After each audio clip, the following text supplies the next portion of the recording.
Hello, everybody. How are we doing this morning? Welcome to another episode of Die Party Drawing Board, a systems mechanics overview show where we go in depth about GMing styles and, just really sort of behind the scenes stuff that we do for Die Party games with the GMs and stuff like that. So, a couple of news. Obviously, this isn't Die Party LA at night right now. That game has been moved to Thursday this week. So if you're watching this in the past, in the future, that is the 3rd of August this month. So, yeah, make sure you come back for that because, Wreckage was like, oh, I can't make this week's game, but we left last week on a cliffhanger, so we kind of want to make sure that we get that episode done. And I'm like, okay, yeah, good man. So in its space, we're going to have Die Party Drawing Board this week. So what we're going to do today is we're going to go over a new role-playing mechanics game, book, whatever you want to call it, for our upcoming game called Die Party Dead Man's Crest, which is a nautical / pirate themed adventure, swashbuckling. Think cursed treasure and that sort of stuff, and you basically have the idea.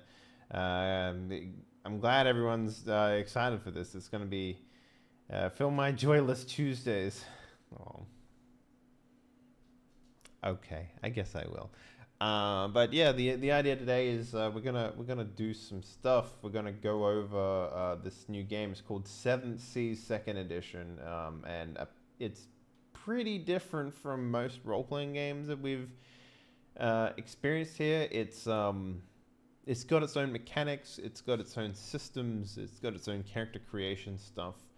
I have 4 things that I want to go over today with this book. I've read a little bit about it, and a complete heads up here: we're going to completely ignore things like the story, the background, the themes of the book, because we're actually planning on making our own from the very beginning.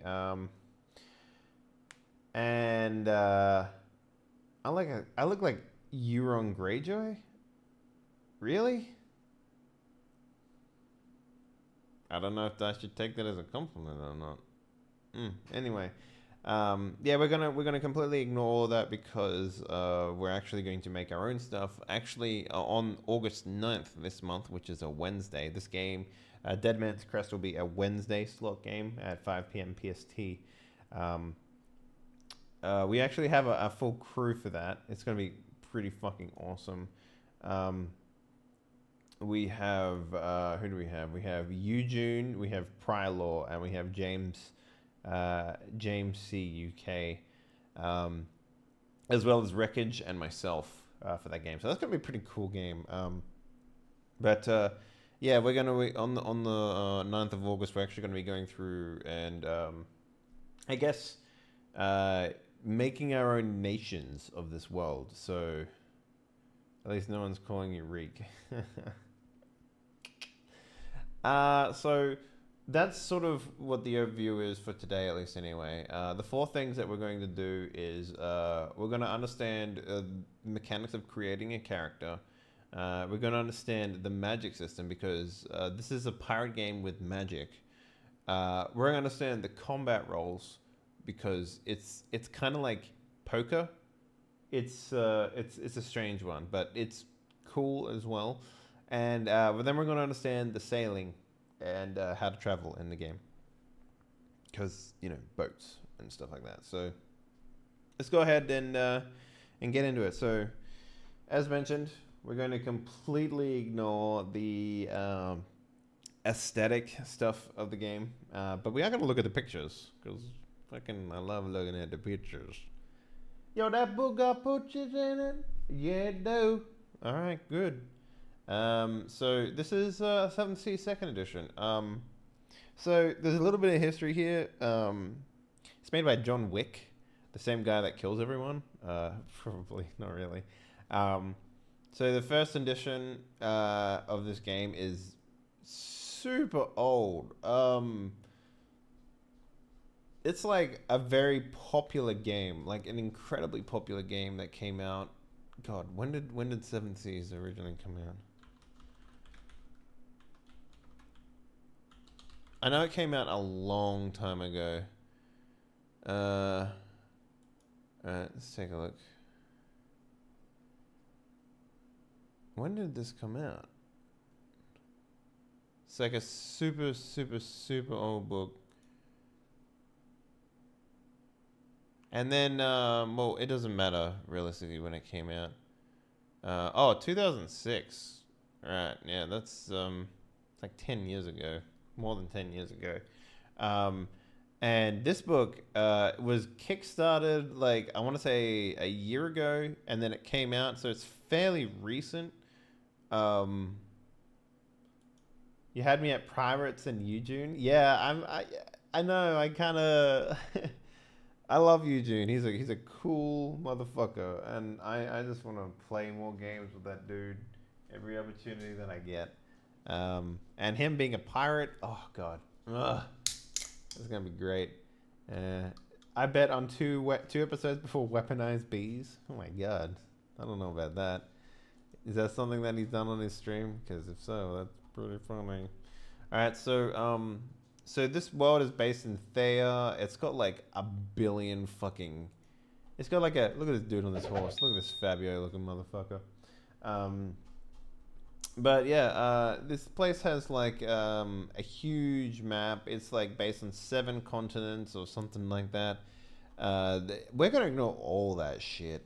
But it's kind of interesting because the nation system in this game is actually like incredibly idealistic to the player's identity. Yes, Captain. Yes, exactly. It's very important that the characters have a space where they're from, because it makes up their characters quite a bit. Like if we just skip straight to the making here, look at this fucking lady. Isn't this just like? Don't you just want to play this game? Don't you just want to be like, fuck yeah, man, let me play this game. I want to be a fucking Zorro ass motherfucker on a space on a pirate ship. Like, it's gonna be so good. All right, so basically, each nation gets to answer their own questions about like who they are and where they come from. They have their own attitudes. They have their own appearance. Like some have red hair, some are brown, some are tall, some are skinny. You know, like it kind of makes like look at this fucking Avatar, the last Airbender looking motherfucker. Yeah, like, super cool. I'm super excited about this game. But there's a ton. An absolute ton of information about the nations and stuff, and it does make up a huge part of the game. So hero creation is broken down into 8 steps here. The first is the concept. What type of character do you want to play? We ask you 20 questions about your hero. You don't have to answer them all, but you have a good idea. Really? They ask you 20 questions? Dude, how much booty do you want? If the answer is a lot, then good, you're playing the right game. That's giving me a Dishonored vibe. Like with the mask and stuff. Yeah, I mean, it's around that sort of era, I guess. Like it's sort of steampunky, but...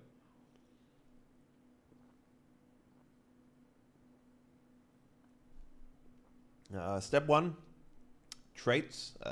These are your hero's core strengths. Decide how you want to spend points on your traits. Every hero begins with these traits at 2. I assume these are the attributes. And then you have 2 points to spend to increase your traits. That's pretty cool. Nation is step 2. You get to pick your hero's nation, and on top of that, when you pick your nation, you also get additional traits. Like you get to pick between 2 traits that you can upgrade by 1, I believe, is what it is. Step 3 is a background. Background describes your hero's past. Choose 2 backgrounds for your hero. Gain all the advantages and skills Rank 1 from your background. If you've ever played Stars Without Number, it's a very similar system to that, which Stars Without Number is fantastic, so anything they take from Stars Without Number is good by me. I shared that drawing was actual European sword fighting. Yeah, they actually have a lot of mechanics in this game for dueling as well, which is kind of cool. You mean a parrying knife and a rapier? Yeah. Step 4 skills. You have 10 skill points to increase your background skills, to add non-background skills. No skill can be above rank 3 when making a hero. Okay. Advantages. You have 5 points to acquire new advantages. You may only buy advantages for which you're qualified. It's kind of interesting because they actually have different advantages at different costs. They have like rank 1 cost advantages, and then they have all the way up to rank 4 cost advantages. And some of them are like, you now have magic. Like, some of them are incredibly powerful. So, step 6, Arcana. Every hero has a destiny. Your hero is no exception. Pick one virtue and one hubris. Your upright card and your crossing card. Stuff I don't understand right now. We will go into that though. We will have the answers before the end of the stream. Don't worry about that. Step 7, pick a story. Stories are part of your past that remain unresolved.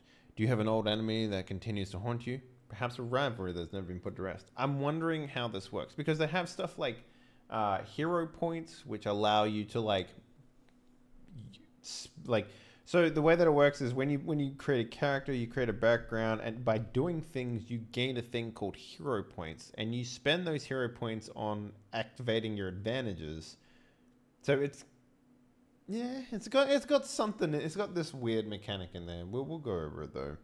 Would you say this game's universe is more like Pirates of the Caribbean or mostly fantasy, like Black Sails, semi-realistic-ish? It's more like if Dungeons and Dragons was more focused on sailing and boating, because here's the thing, you can like this game, as it is right now, Seven Seas, it's based around like continents and their whole nations and what they do. They actually have a splat book here called Pirate Nations, which we'll be going over as well in the book, which is about you know the whole idea of being a pirate on the sea. So not so much like they have splat books for playing pirates and stuff, which is kind of like a weird thing to split, but you know it is what it is. But it's more, I would say it's more in line with Dungeons and Dragons 5th edition than anything else. But what we're going to be doing with the actual game is we're going to be going for a Pirates of the Caribbean type game. So we're going to be doing like, you know, voodoo curses, you know, cursed treasure, yeah, pirates of, you know, ill virtue and pirates code and all that sort of shit. We're going to be going super deep into that stuff. To add to Henley's point, older editions of D&D had sailing mechanics fairly well thought out, but this is like it was improved along with newer versions. Yeah, it's a very interesting system. I mean, the very first edition of Seven Seas was like, from what I understand, it was pretty much Pathfinder. Like, it was almost 1-to-1, but like, imagine if Pathfinder had a whole system based around its mechanics, but it had its own.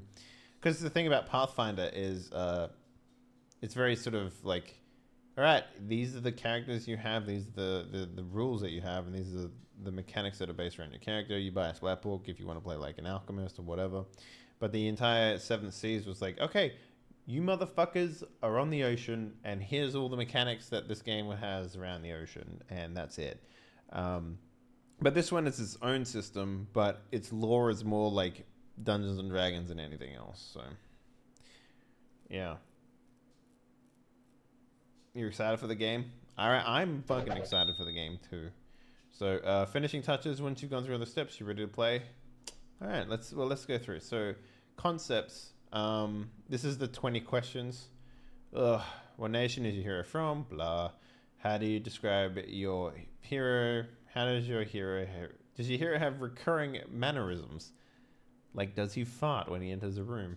God, can you imagine if that was your like OCD? You just had to literally shit yourself every time you walked in a room. What is your hero's main motivation? What is your hero's greatest strength and weaknesses? God. Like, anyone who's, like, I'm pretty sure everyone who's ever played a role-playing game can pretty much, like, just take in what they want from here. You know, like, when I make a character, I don't necessarily, like, all right, here's my 20 questions for building my character. You know, I don't do that. What I do is I find something unique about the character, and then I play that character. You know, like, does the character have like a strong sense of morality? Like, if that's my big thing, I fucking stick to that. I beat that shit like a dead horse. If you could, what advice would you give to your hero?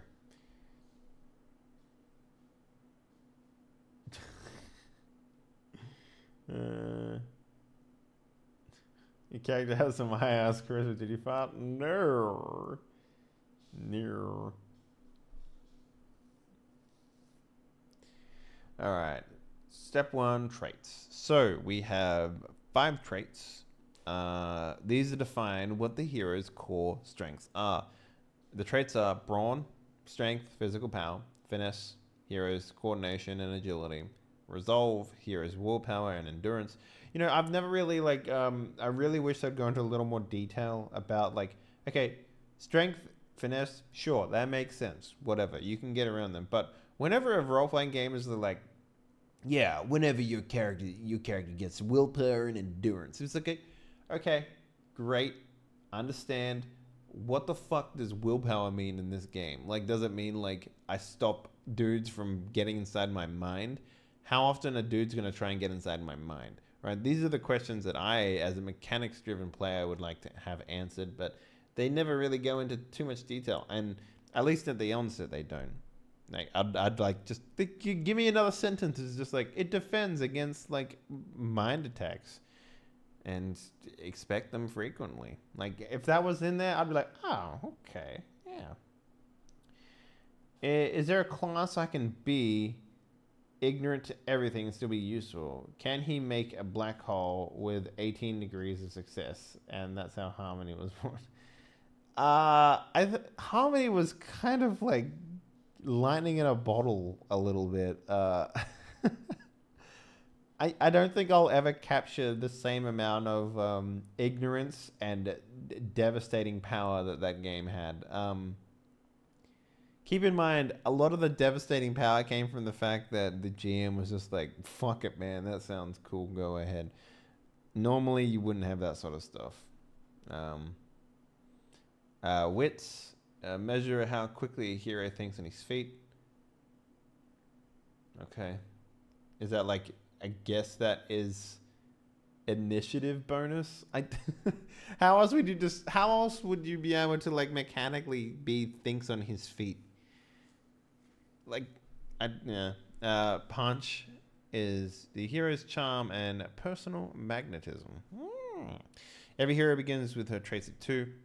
Have 2 additional points you can increase. All right. Nation bonus. Okay, so this is what I'm talking about here. They have, how many do they have? 1, 2, 3, 4, 5, 6, 7, 8, 9, 10. They have 10 nations that you can pick from. Each nation will give you a bonus to one or another attribute, or I guess trait. And you just pick based on that. You're just like, yep, I want to be Vestrin, so I get either brawn or wits. And then you just add one or the other. I mean, so basically what we're going to be doing on August 9th is we're going to be coming up with our nation, right? The idea being that this is our nation, and this is the bonus that I want to get from it. Which is kind of cool in a way. I'm sure Wreckage has a plan for that because Wreckage is going to be the GM for that system. So if you enjoy LA at Night and that sort of style of stuff, imagine him making Pirates of the Caribbean, and you basically have an idea of what we're going for. So the backgrounds in the world of Thea, few ever pick their own life path. Often a child's parents pick his career for him. Your hero is probably no different. Your background represents what your hero did before the game begins. Were you trained to be an artist or a soldier? Did your parents send you to sea to learn the life of a sailor? Perhaps you were raised with a wandering trope of actors, jugglers, and other performers. Or maybe you were born into a life of luxury as one of Thea's many nobles. This isn't where your hero ends up, but where he began. Backgrounds represent your past. You were a sailor, you were a performer, you were an assassin. While these things had a strong influence on you, they are not necessarily whom you've become. Backgrounds give you a few things to make your hero distinct from others. Restrictions. Some backgrounds have restrictions. Make sure you follow these as part of your hero's story. Quirk. Backgrounds come with a quirk, personality trait that is common among the people of that background. If you act in accordance with your quirk from your background, you gain a hero point. Okay, this is the mechanic thing that I was talking about. Not sure how many we can have or whatever, but I know that they are spent on advantages. Backgrounds give you advantages. Advantages are abilities that most fans will never have. If your background lists an advantage, you may add that advantage to your hero sheet at no cost. Cool. Skills. Each background also gives you a set of skills which begin with 1 rank to a maximum of 3 during character creation. Skills are specific bonuses for specific tasks. Like traits, skills have ranks that tell you how many dice they give you.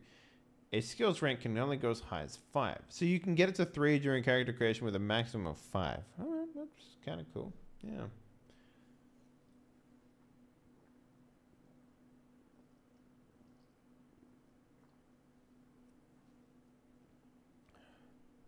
The name of the game is Oceans of Adventure, or what was it? No. It's going to be called Dead Man's Crest. This is just what we've called the drawing board episode. I just sort of named the drawing board episodes randomly. It has really nothing to do with the game, but you know, this is what this drawing board episode is called, Oceans of Adventure, because we're going over the 7th Sea 2nd edition book. So, which game has Sheepy GM'd? It's just Void Barons, and the next one is going to be Apocalypse World. So he's like, Apocalypse World is going to be his, like, he's going to have so much fun GMing Apocalypse World because he can just come up with whatever the fuck he wants. It's going to be great. He can just be like, yeah, man, fuck it. 7 dudes roll out of this fucking June buggy. You know, like, it's going to be great. I reckon he's going to have a lot of fun with it. We will have another drawing board episode on modifying that game just so that he can put things on it. Oh, hey, you, John. What up, girl? How you doing? I see you. We're just going over 7 Seas right now, so if you want to stick around, you will understand the game. So yeah, I did like Void Baron's episode, so he seems like he rolls with players. Yep, he does. He does indeed. So you get to pick 2 different backgrounds from the following list. You get all your background advantages. If you have duplicate advantages, take another advantage of the same point cost. Really? So it doesn't just give you an extra rank in it, you just get a second. Okay. That's kind of cool. You get 1 rank in all your background skills. If you have duplicate skills, add one more point for a total of 2 points to a duplicate skill.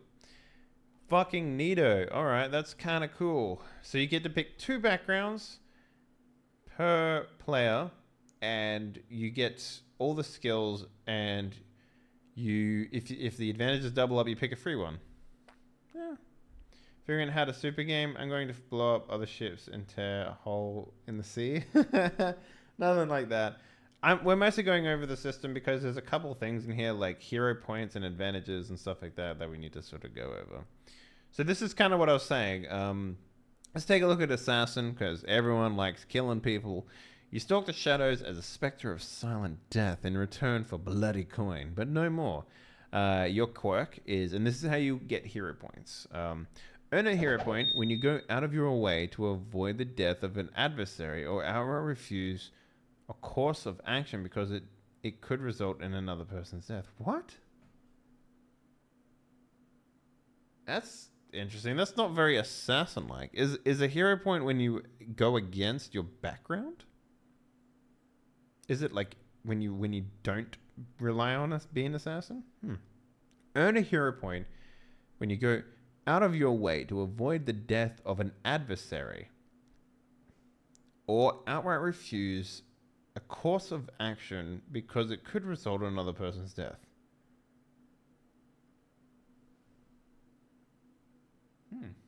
Okay.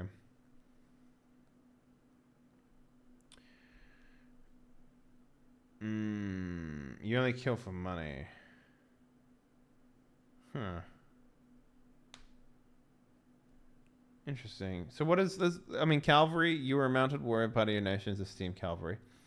Earn a hero point when you apply your skills in horse riding to an uncommon situation. Oh, that's interesting. That's interesting. So you get to pick two of these. So let's say I am an assassin courtier. Sort of like a Black Widow almost. You regularly attend the courts of your home nation and act as a diplomat for foreign courts. You earn a hero point when you turn the tide of violence with charm and flair. Interesting. How many hero points can you actually hold? That's what I want to know. There's tons of these things. And the best part about it is that the Pirate Nations book that we'll be using actually has a lot of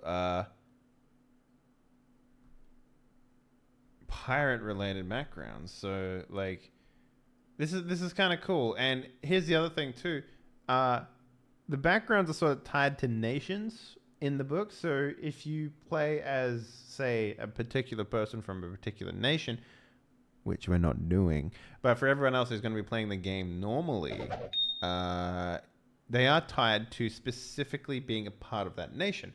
And each nation has a particular style of sorcery as well. So that's kind of how that works.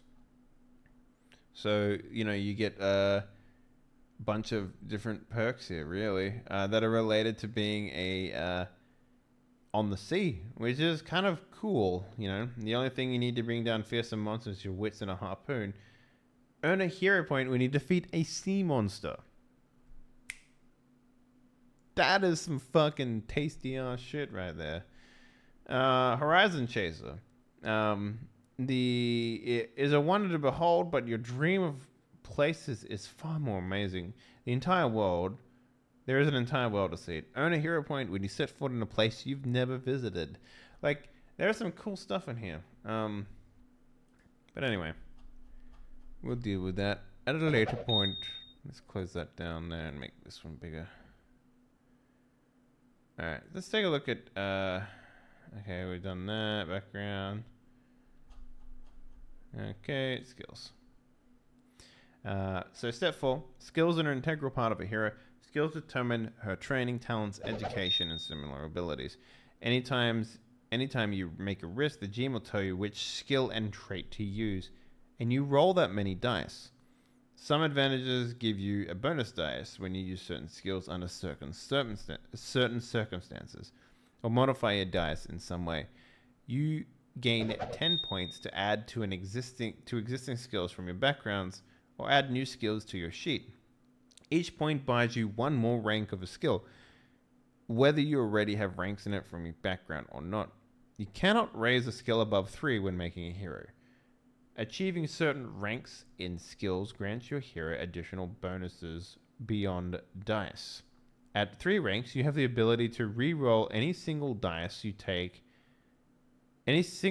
when you take a risk using that skill. Oh, interesting. At rank 4, you gain the ability to earn 2 raises per set of creating sets of 15. What the fuck? Is this just... do we just roll like... Is it like dice poker? Is that what this is? You gain the ability to earn 2 raises per set by creating sets of 15, rather than only 1 raise per set for creating set of 10.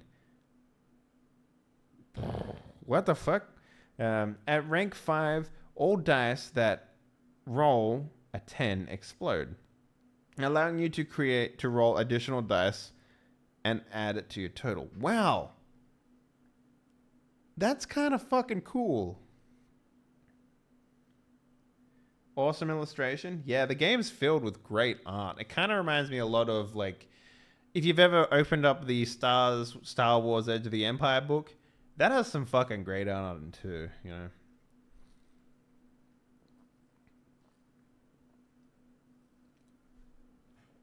Skills are meant to be somewhat open to interpretation. There are ways that your hero chooses to solve a problem. Rather than explicit requirements for success, the GM should not choose your approach. Roll brawn plus athletic plus to punch these brutes.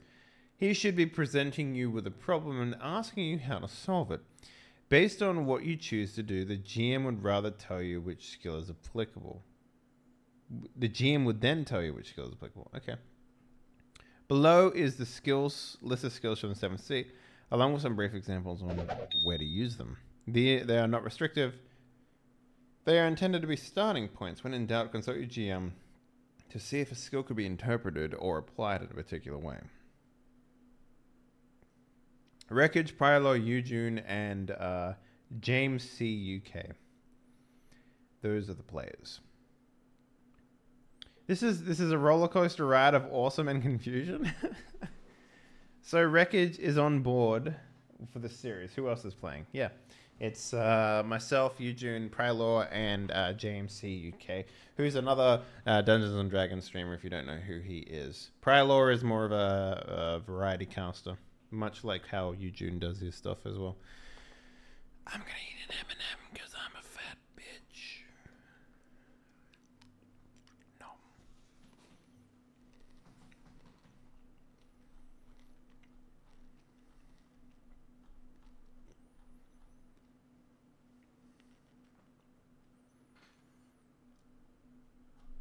Are these all the skills? That can't be right.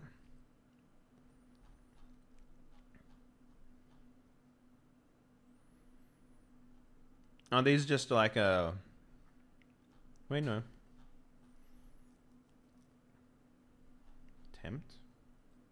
Is this all the skills? That seems a little weak. There's only like fucking 10 skills. I don't believe that. Let me check.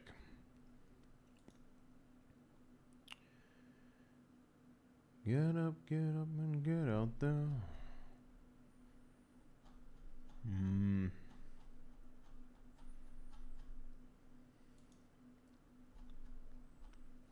You know the fuck?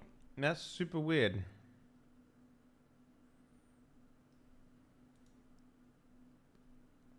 I guess they don't really have that many skills.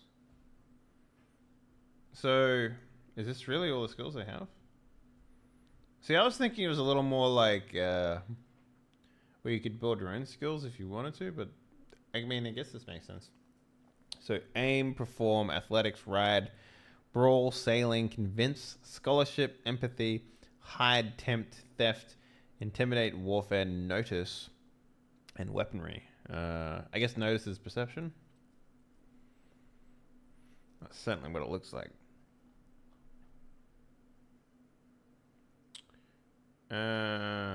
Yes, new crews. I've yet to see. Excited to catch this from the beginning. Yeah, it's gonna be fucking great.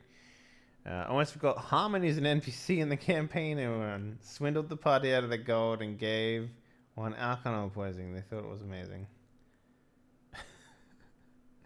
Man, that's fucking awesome. I love it when I make a character that everyone fucking enjoys so much that they make him into games. That's fucking great. You have to let me know how he goes, man. Oh, you should try and seduce one of them with him. You should definitely try and get one of them to sleep with them. Doesn't matter on their sex. Just fucking seduce them. That's the harmony way, man.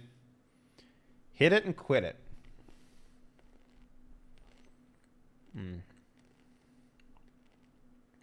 See, this is the thing I was talking about here.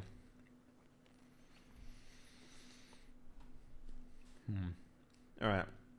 Step 5, advantages. Sorry, I'm just fucking eating an M&M like an asshole. The next session is them chasing him through the slums to get their shit back.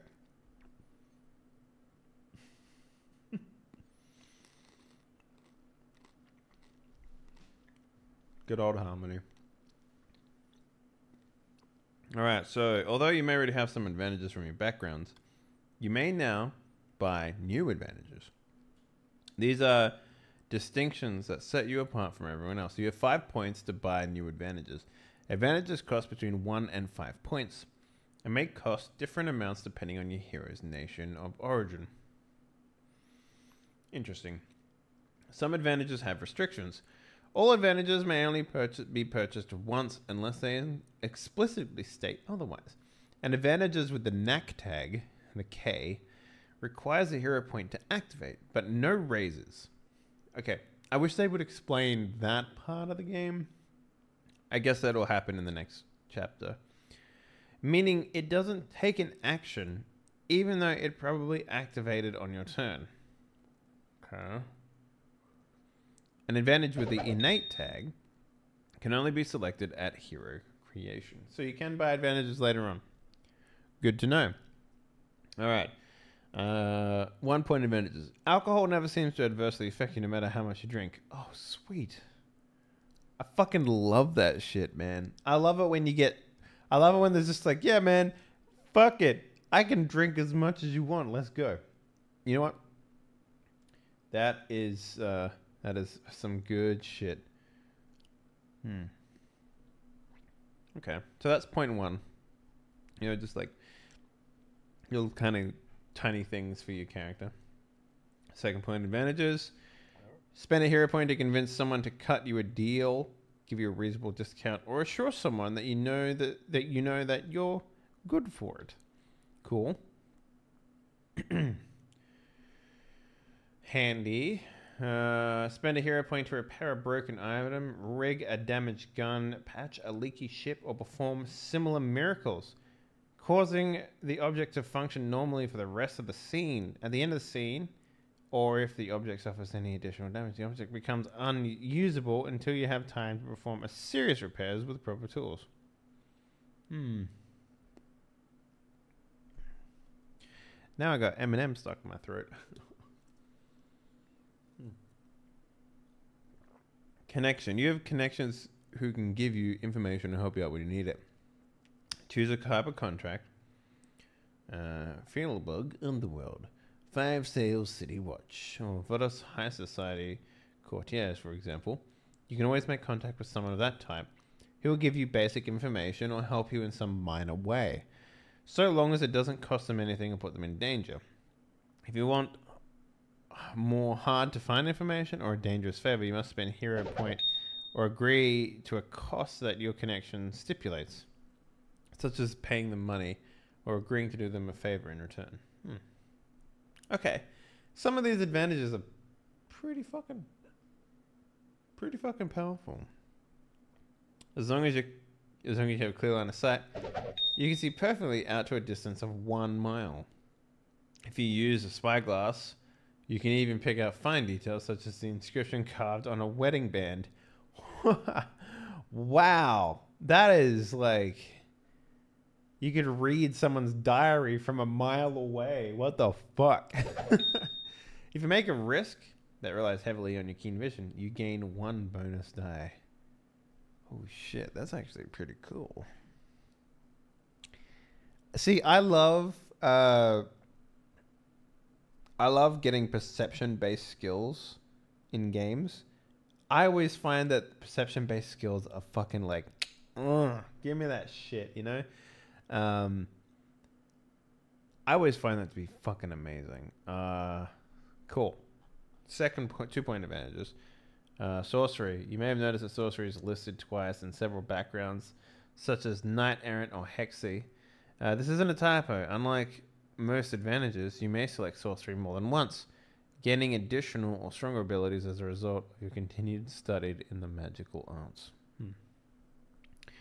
These are point 2 still. So sorcery is point 2. You gain a sorcery from your national bloodline. If you purchase this advantage after hero creation, you may only do it with a hero story. Interesting. Point 3 advantages. An honest misunderstanding. Spend a hero point to edit, redact, or otherwise alter something you or another hero just said, reinterpreting the words into the kindest compliment. Oh, that is fucking... Can you just imagine if that was your character's entire thing? Being able to, like, just alter... Like, if you had a guy who was always like, yeah, fuck you, or something like that, and you can just be like, what he means to say is that he really wishes to bed you.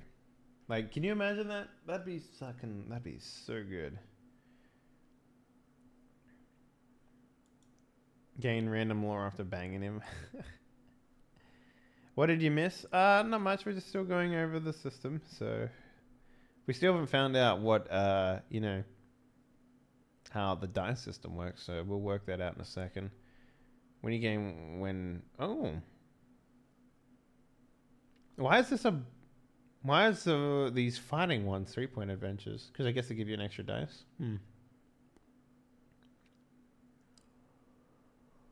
Whenever you spend a hero point to aid an ally, they gain 4 dice instead of 3.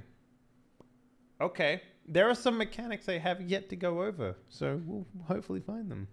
You gain 1 bonus die when you make a aim risk using a pistol, blunderbuss, or thrown weapon such as a knife or an axe. Spend a hero points to change your approach during an action scene, sequence, or dramatic sequence. Sorry. Masterpiece Crafter. Choose one type of item, weapon, armor, paintings, etc. When you create an item, you may increase the time you work on it in order to create an item of greater quality. If you're using typical mundane materials, this has no additional effect aside from cosmetic.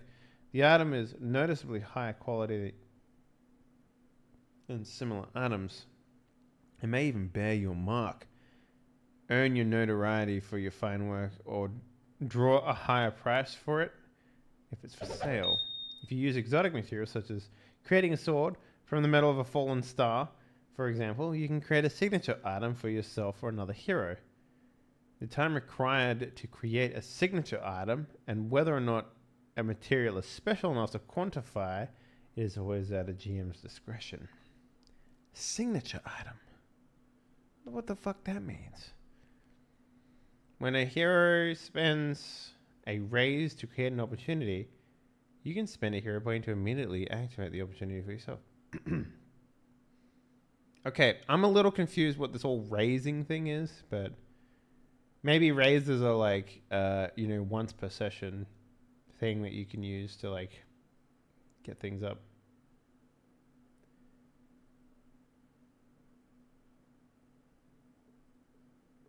I don't know what you're talking about, Nightbeard. There's no beeping. Oh, here we go. Signature item. Choose a specific item that is important to you. Describe it. Decide why it's important. Maybe give it a name. You can always spend hero points to... Oh, wait. Hang on. This is a 3-point advantage. All right. So you can always spend a hero point to have your signature item appear in the next scene if you lose it or if it's stolen. Neato. Gain 2 bonus die on a risk when using your signature item. Awesome. Oh my god, I kind of want to have a signature item now.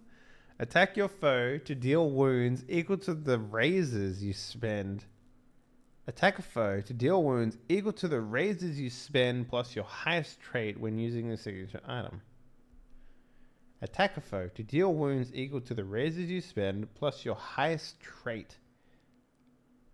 So if I have a brawl skill of like 5 and I put 2 raises on, I can do 7 damage to a dude straight up. Interesting. Prevent a number of wounds equal to the raises you spend plus your highest trait when using your signature item. So you can block with it or something. You must describe how your signature item helps you, and it must make sense for the item to gain you bonuses in this way. Can my signature item be a horse? Can I like have it be like jump off a cliff and land on the horse who's underneath at all times? That's fucking signature item anchor. Fucking throw an anchor at a dude. The first thing that came to mind was like a horse, you know, like do the thing that they always do in Zorro, where like you jump off like a 2-story building and you land on a horse and then you ride away. Oh man, that's fucking awesome. Quick reflexes. Choose one skill. You always take actions as if you had an additional raise to spend when using that skill. All right, maybe this will give us an idea what raises are. For example, if a hero has quick reflexes with weaponry and rolls 3 raises, what the... I really don't understand. Like, the terminology they're using is annoying. I kind of want to know what they're talking about. If he spends 1 raise to take an action, and so has 2 raises remaining, her next action occurs on 3 raises. What? Alright, let's just move on. You begin each session with 3 wealth. Okay. There's beeps happening in your house. Maybe it's like a gas thing or something. I don't know. Academy. You started strategy, horsemanship, and soldiering at one of Thea's military academies. Right, Breaker. You're used to your opponents coming in double digits. When you take a wound from a brute squad, subtract your resolve from the wounds. Interesting. The remainder of how many wounds you take is a minimum of 1 wound. Aha! Here's my favorite type of skills. Hard to kill. You no longer become helpless when you have 4 dramatic wounds. Instead, you have 4 dramatic wounds. When you have 4 dramatic wounds, any villain who takes a risk against you gains 3 bonus die rather than 2. You gain an additional tier of wounds. When you have taken your 5th dramatic wound, you become helpless. Interesting. Legendary trait. Choose a trait. Whenever you roll a risk using that trait, you remove 1 die from your pool before you roll. That die is always considered a roll of 10. If your 10s explode, your free legendary trait explodes as well. Ah, that's awesome.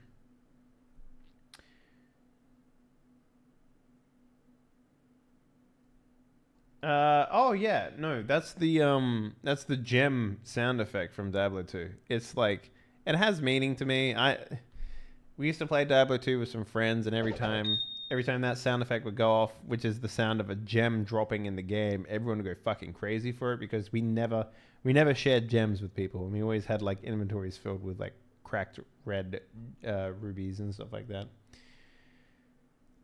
When you purchase a skill, choose a skill and that has at least 3 ranks in it to become your specialist skill. When you take a risk using any other skill during an action or dramatic sequence, you do not have to pay additional raises to improve your specialist skill.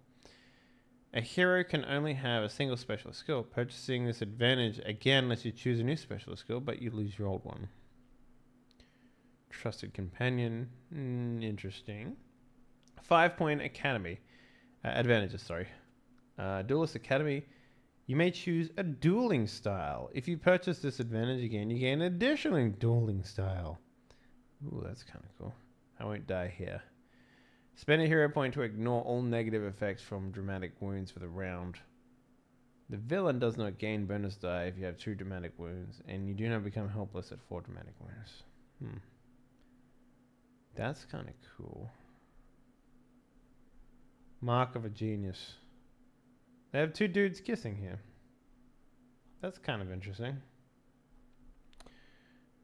Strength of 10. If you perform a raw feat of strength, lifting castle portcullis, holding a door against a battering ram, spend a hero point to increase all of your individual dice for that risk by your brawn or your resolve, whichever is greater. For example, if you're trying to keep a crumbling wall from collapsing on your friends, Spend a hero point to increase the number of each individual dice by your bronze skill. Wow, that's kind of cool. All right, so Arcana. Step 6. Each hero is touched by fate, made greater for her purpose. At least that's what Stora Straga, I believe.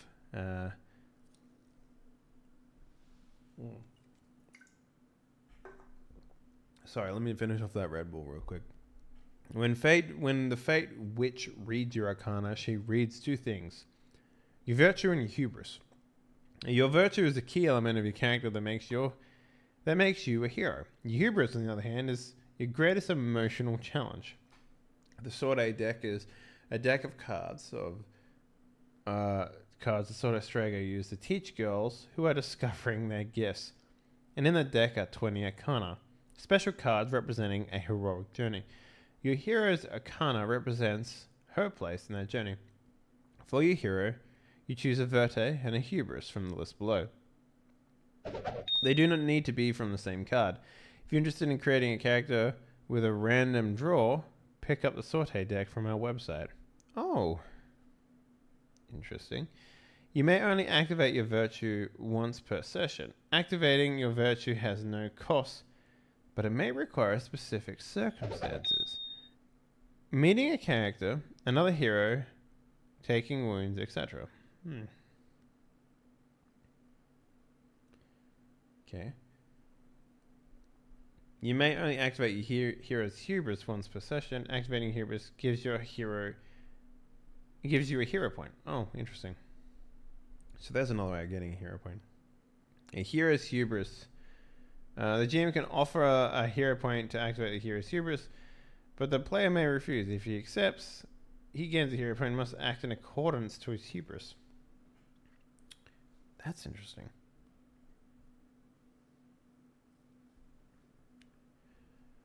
Oh, okay. I see. So this is basically just like tarot cards then.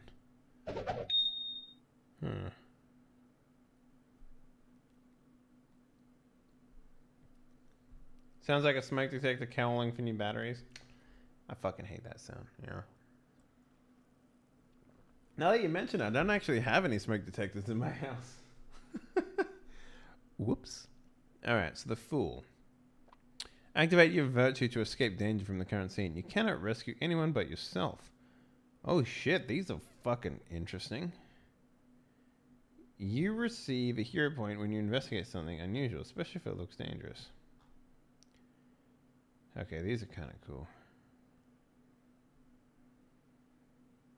Activate your virtue when your character meets a character, even a villain for the first time. Shoots his friendly for the scene.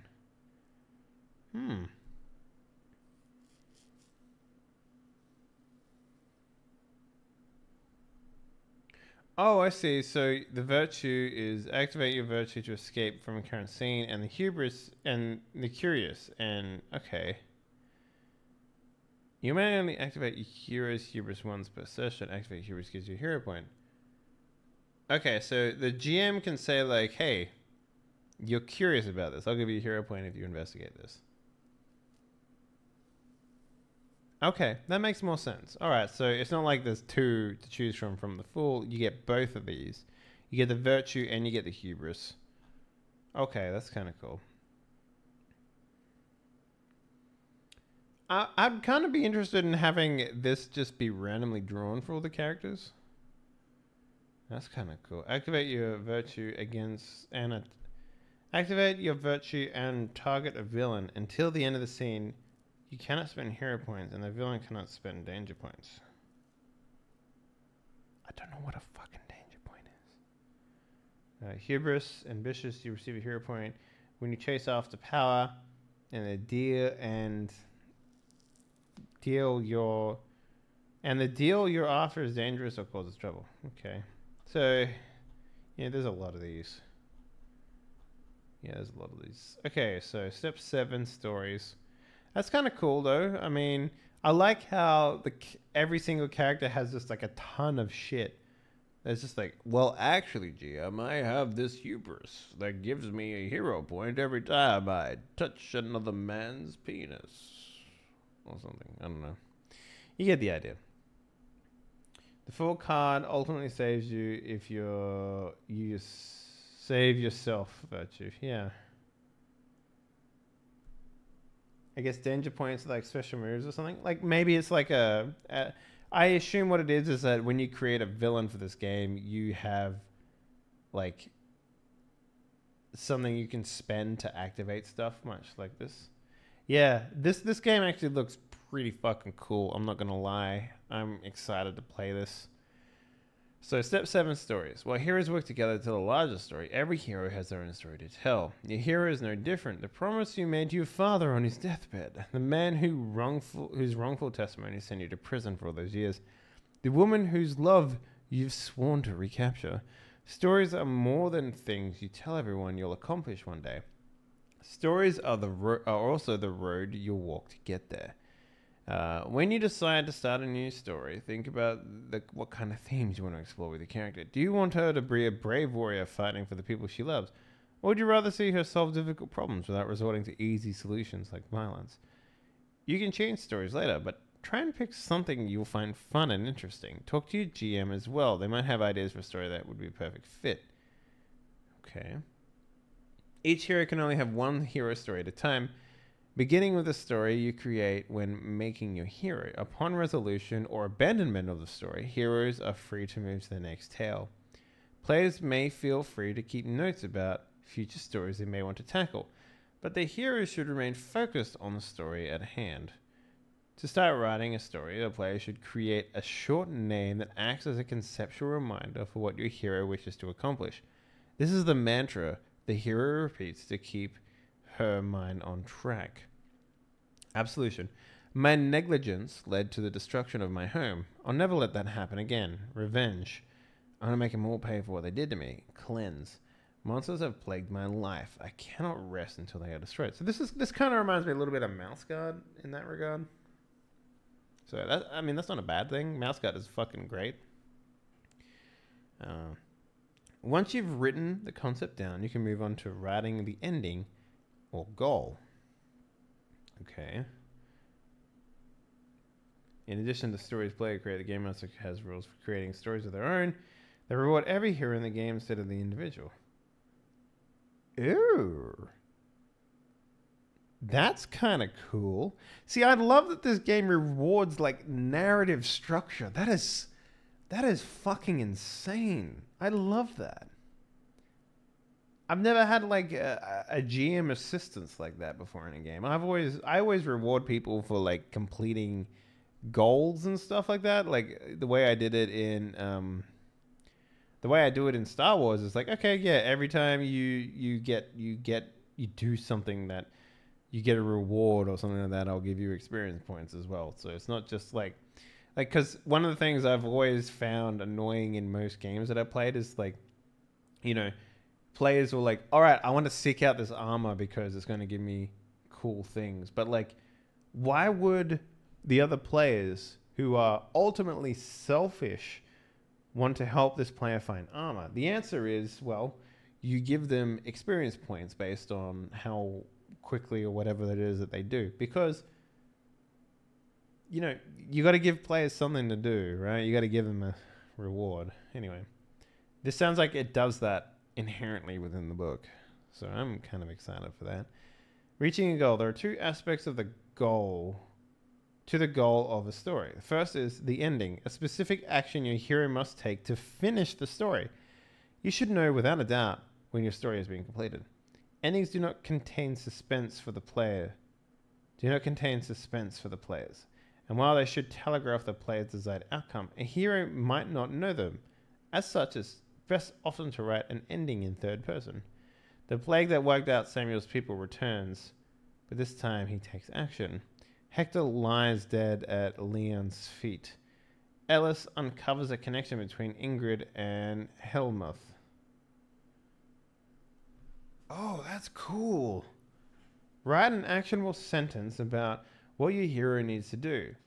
You don't need to determine every tiny detail right now, just a broad scope of what your hero wants to accomplish. Endings should be flexible, capable of changing enough to ensure that they never become unattainable. If a hero discovers her ending is unattainable, she should be able to change it. A player should work with the game master to determine the related ending. The second part of goals is the reward. Hero stories have reward new advantages, increase a trait or skill, or change a quirk. When you write your goal, be sure to include what you want your hero from the story. What you want for your hero from the story. And then make sure to work towards that goal during the story. A story's reward can be a bonus point in a skill, a trait, or a new advantage. Much like writing an ending, the reward should be explicit. This is a 4-step story that will earn Samuel 4-point miracle worker advantage. This is a 3-step story that will earn Leanne a rank 3 aim. This is a 3-step story that will earn Ellis a chance to drop his farmer kid quirk.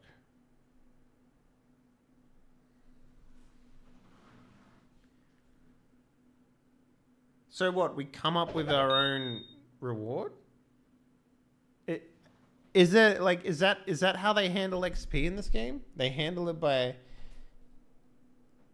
making the players write their own rewards for stories that they want to go? Huh. That's actually really fucking good. Like, I'm honestly surprised by this game. I really am. Changing traits. You can increase your trait ranks, but to a limit, you may only have up to a total of 15 ranks of traits. Traits. What were traits again? 161. Okay. So you can have 15 total ranks of traits.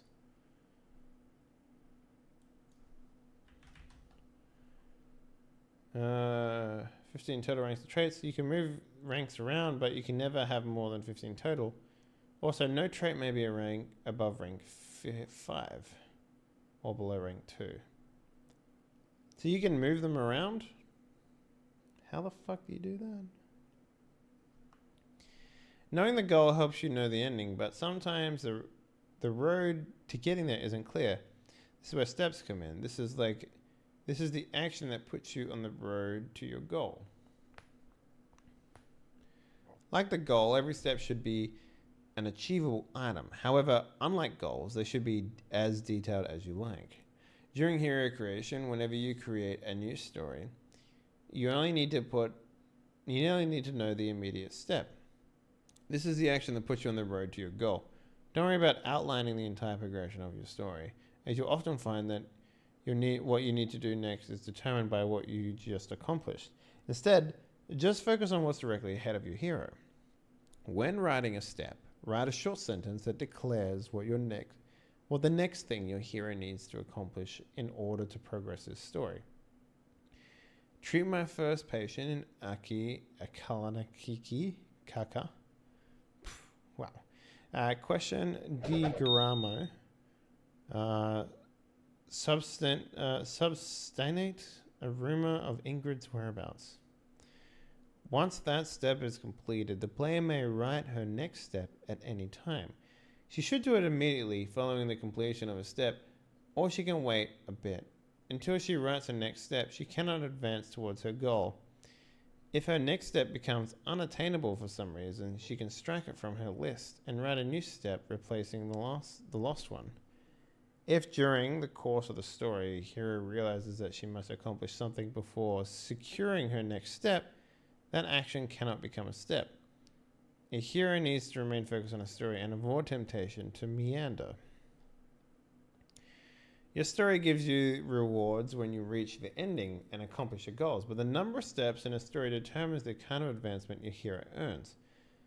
Skills require a number of steps equal to the new skill rank. And a new rank 1 skill only requires a single step, while improving a rank 4 skill requires a 5-step story. Holy shit, this is kind of fucking cool. So if you want like something super powerful, you have to spend like 5 sessions? Or you have to have like 5 narrative jumps to get to that point? Wow. That's kind of cool. Advantages. Advantages require a number of steps equal to their cost. A 1-point advantage only requires a single step, while a 5-point advantage requires a 5-step story. This is what they mentioned when they said sorceries can only be obtained through hero quests. Yeah, well, hero story, which is, it makes sense. Quirks require 3 steps to change. Allowing a hero to change any existing quirk to a different, wholly new quirk. You cannot have the same quirk twice. So it would take a lot more than 5 sessions because each player has different traits and whatnot. Yeah. I assume that, you know, given that it's sort of like a open world sort of game, like every character would have an opportunity to at least do one of their goals in a session once. Like, it wouldn't take too long to do that. It's kind of like how players have separate goals in Mouse Guard, and you can do different things to accomplish them. I assume it works something similar to that. Yeah, that's kind of cool. Arcana. Both hubris and virtue require 4 steps in order to change. Heroes may only have 1 hubris and 1 virtue, each at any time.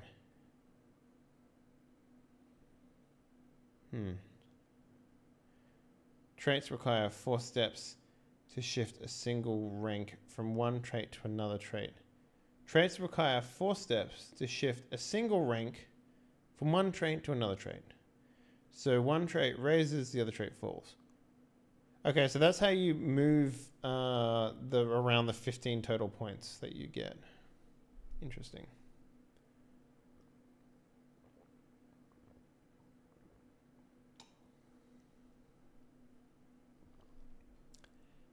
Oh, traits require 5 steps to increase by 1 rank. This can only be done twice. So hang on, what's the total? So you start off with 2 in each, there's 5. Let me just do some real quick on-the-fly math here. So that's 10 points. Oh, wait, no, that's 10. Then you get 2 to begin with, so that puts it at 12. Then you get a third from your trait. That's 13. And then you can get 2 more traits from this thing here. So that puts it at 15. Right, okay, that makes sense. So you can have a total of 15 total traits. And then you can move them around whenever you want. See, that's kind of fucking cool because normally you're limited to where your traits begin with. Like if you fucking play a half-orc fighter in D&D 5e, yo, your strength is stuck wherever you go, and the only way you can add it is by getting upgrade points in your character. That's kind of cool. Like, characters are fluid. They don't have to stay the same. They can change. If you don't like a quirk because, you know, you don't like it, you can just change it. Oh, man. What the fuck? This game is fucking awesome. Like, everything about your character is fluid. That is so good. Like for example, if you never use like writing anymore, like you could just change it. Oh, that is so cool. Corruption requires 5 steps to remove. Redemption is never easy or quick. So if you get a point of corruption, you have to like have a story of redeeming yourself. Neato. Here's a list of sample stories for your convenience. Each story includes a few possible endings and suggested first steps. These can and should be tailored to your individual hero, but can work as starting points. Amnesia, curse, hunting, lost love, obligation, rivalry, romance, and vendetta. Let's just read one of these. Let's read the lost love one.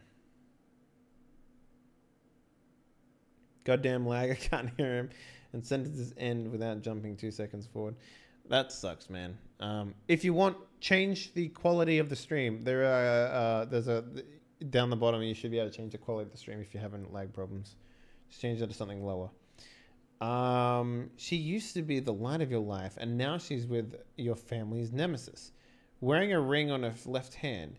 He used to be the one you'd walk through the abyss for. And now he's with her. That plotting, scheming shrew who's ruined your family's name and reputation. Lost love is a dangerous story, for it strikes at the heart of the hero. You were once in love, perhaps you even thought it was true, and now it's gone. Endings. My hero is reunited with a lost love. My hero realizes that her lost love has moved on. My hero finds the remains of her lost love. That's gross. First steps. Trace my lover's step using the last letter. Return to the town in which my love once lived. Cross paths with my lost love's family. Ooh. I like it. See, this is really fucking cool. Like, there is some really fucking good ways to expand your character in this game. Like, I've never seen that before. Oh man, that is so good. Example stories. Below for your example stories fully fleshed out that may help you see how the overall structure. Okay. Remember, don't write all your steps during hero creation. These examples are provided to show a finished story. John Doe is really Arthur of Connaught, Prince Consort of Avalon. Ending. John takes his place among Avalon's royal family. And reward. Rich. Advantage rank 3. Aww. Motherfucker gets rich. Alright. Steps. Travel to Baelig, where I was last seen, and ask about myself. Meet with Princess Mary of Connaught and see if she remembers me. Return to Carillon and plead my case before the Queen. God damn it. Man, if Eric Vulgaris ever gets a hold of this game, he's gonna have a fucking field day with it. This is really fucking cool. This is so cool. Alright, so step 8, details. Finally, let's fill out the blank spots in your hero sheet. We're talking about languages, reputation, secret societies, wealth, and wounds. I dropped my poop in your chat. What up, Daddy? How you doing? You better show him then? I think I will. I think he'll have a good time with this. Reputation. Your hero usually earns reputation over the course of play unless you have purchased an advantage that lets you start with some reputation. Reputation is always a single descriptive word that shows how people generally perceive your hero. Honorable is a great reputation. So are deadly, vengeful, well-connected. Reputation adds dice to your roll when it's appropriate societally. Someone who is deadly is likely to intimidate her opposition. Okay, I need to know about like the actual dice rolling mechanics in this.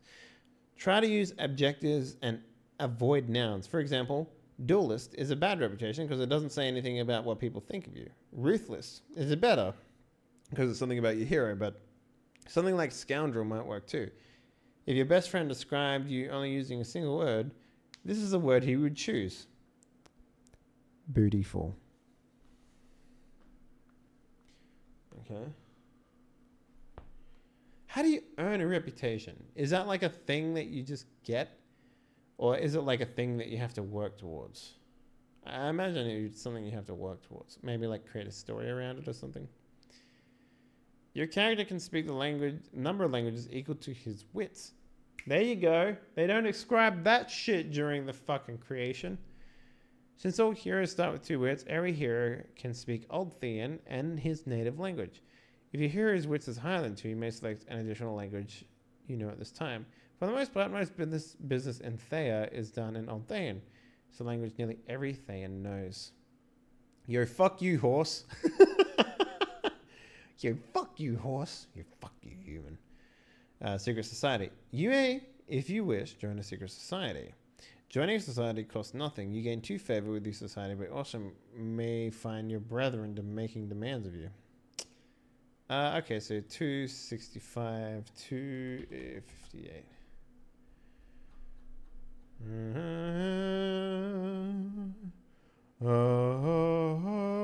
Brotherhood of the Coast. Ooh, okay. Interesting. There's actual like stuff in here. Oh, here's more of them. Serving under the black flag, these pirates seek freedom and liberty, and profit from those who would exploit. And profit from those who would exploit the weak and vulnerable. Interesting. Interesting. Wait. So, how does that work exactly? All societies of shared interest. A member of any secret society can perform the following actions to earn favor from his society. Selling information that is an interest to the society is worth 2 favor. Information of this type is not commonly known and not a closely guarded secret, such as a merchant's previous failed business or the name of a privateer's wife. Aiding the agent of the society, saving him from danger, for helping him accomplish mission is worth 4 favor. Okay. Secret societies have many resources at their disposal, and they're willing to aid friends and agents in their employ in the following ways. Buying information, requesting an agent of the society to save you from danger, buying a secret from the society. Okay. Notice that selling something to a society gives you more than it's willing to charge for the equivalent information of the service. This is intentional. Society's primary interest in building up good relationships and a network of potential agents across the Theia. The best way to do this is to make your allies feel like they are treating them well. You can't put a price on goodwill. This also means that a society will look favorably upon an ally or agent who deals with it on equal terms, and that agents will always have a net gain of favor. That's kind of cool. The needs of the hero and the needs of society are always in flux, changing in suit of the current agendas. Writing an exhaustive list of everything a hero may want out of her society or that a society may want out of its membership is nearly impossible.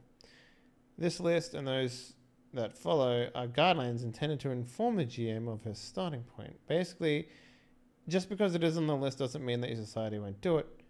It'll probably cost you. Okay. Brotherhood's charter. See, this is cool. They have like charters here. Okay. Every hand to have a vote in the affairs, equal title to the provisions and liquors, and may use them at pleasure, unless scarcity makes it necessary to vote to a rationing. Every hand is called upon fairly in turn, but lists on board for duty. If any defraud the Brotherhood to the value of a guilder in plunder, marooning shall be his punishment. Nice. No person to game at cards or dice for money. All souls aboard a captured ship shall be set free and determine among themselves by vote the course they set sail once their hull is plundered. No member of a crew is to be harmed if she surrenders without violence. Okay. Every hand is to keep his piece, pistols and cutlass clean and fit for service. To desert a ship or their quarters in battle is to be punished with death or marooning. No striking one another on board, but every hand's quarrels to be ended ashore with a sword and pistol. Oh, that's so fucking cool. God damn. It's like, hey, bitch, wait till we get to this little island up there, then you two can beat the fuck out of each other on the island. That is cool. If in service to the Brotherhood, any hand should lose a limb or become crippled, he should have 600 guilders or 500 guilders for limb, or 100 guilders for an eye or finger. Huh.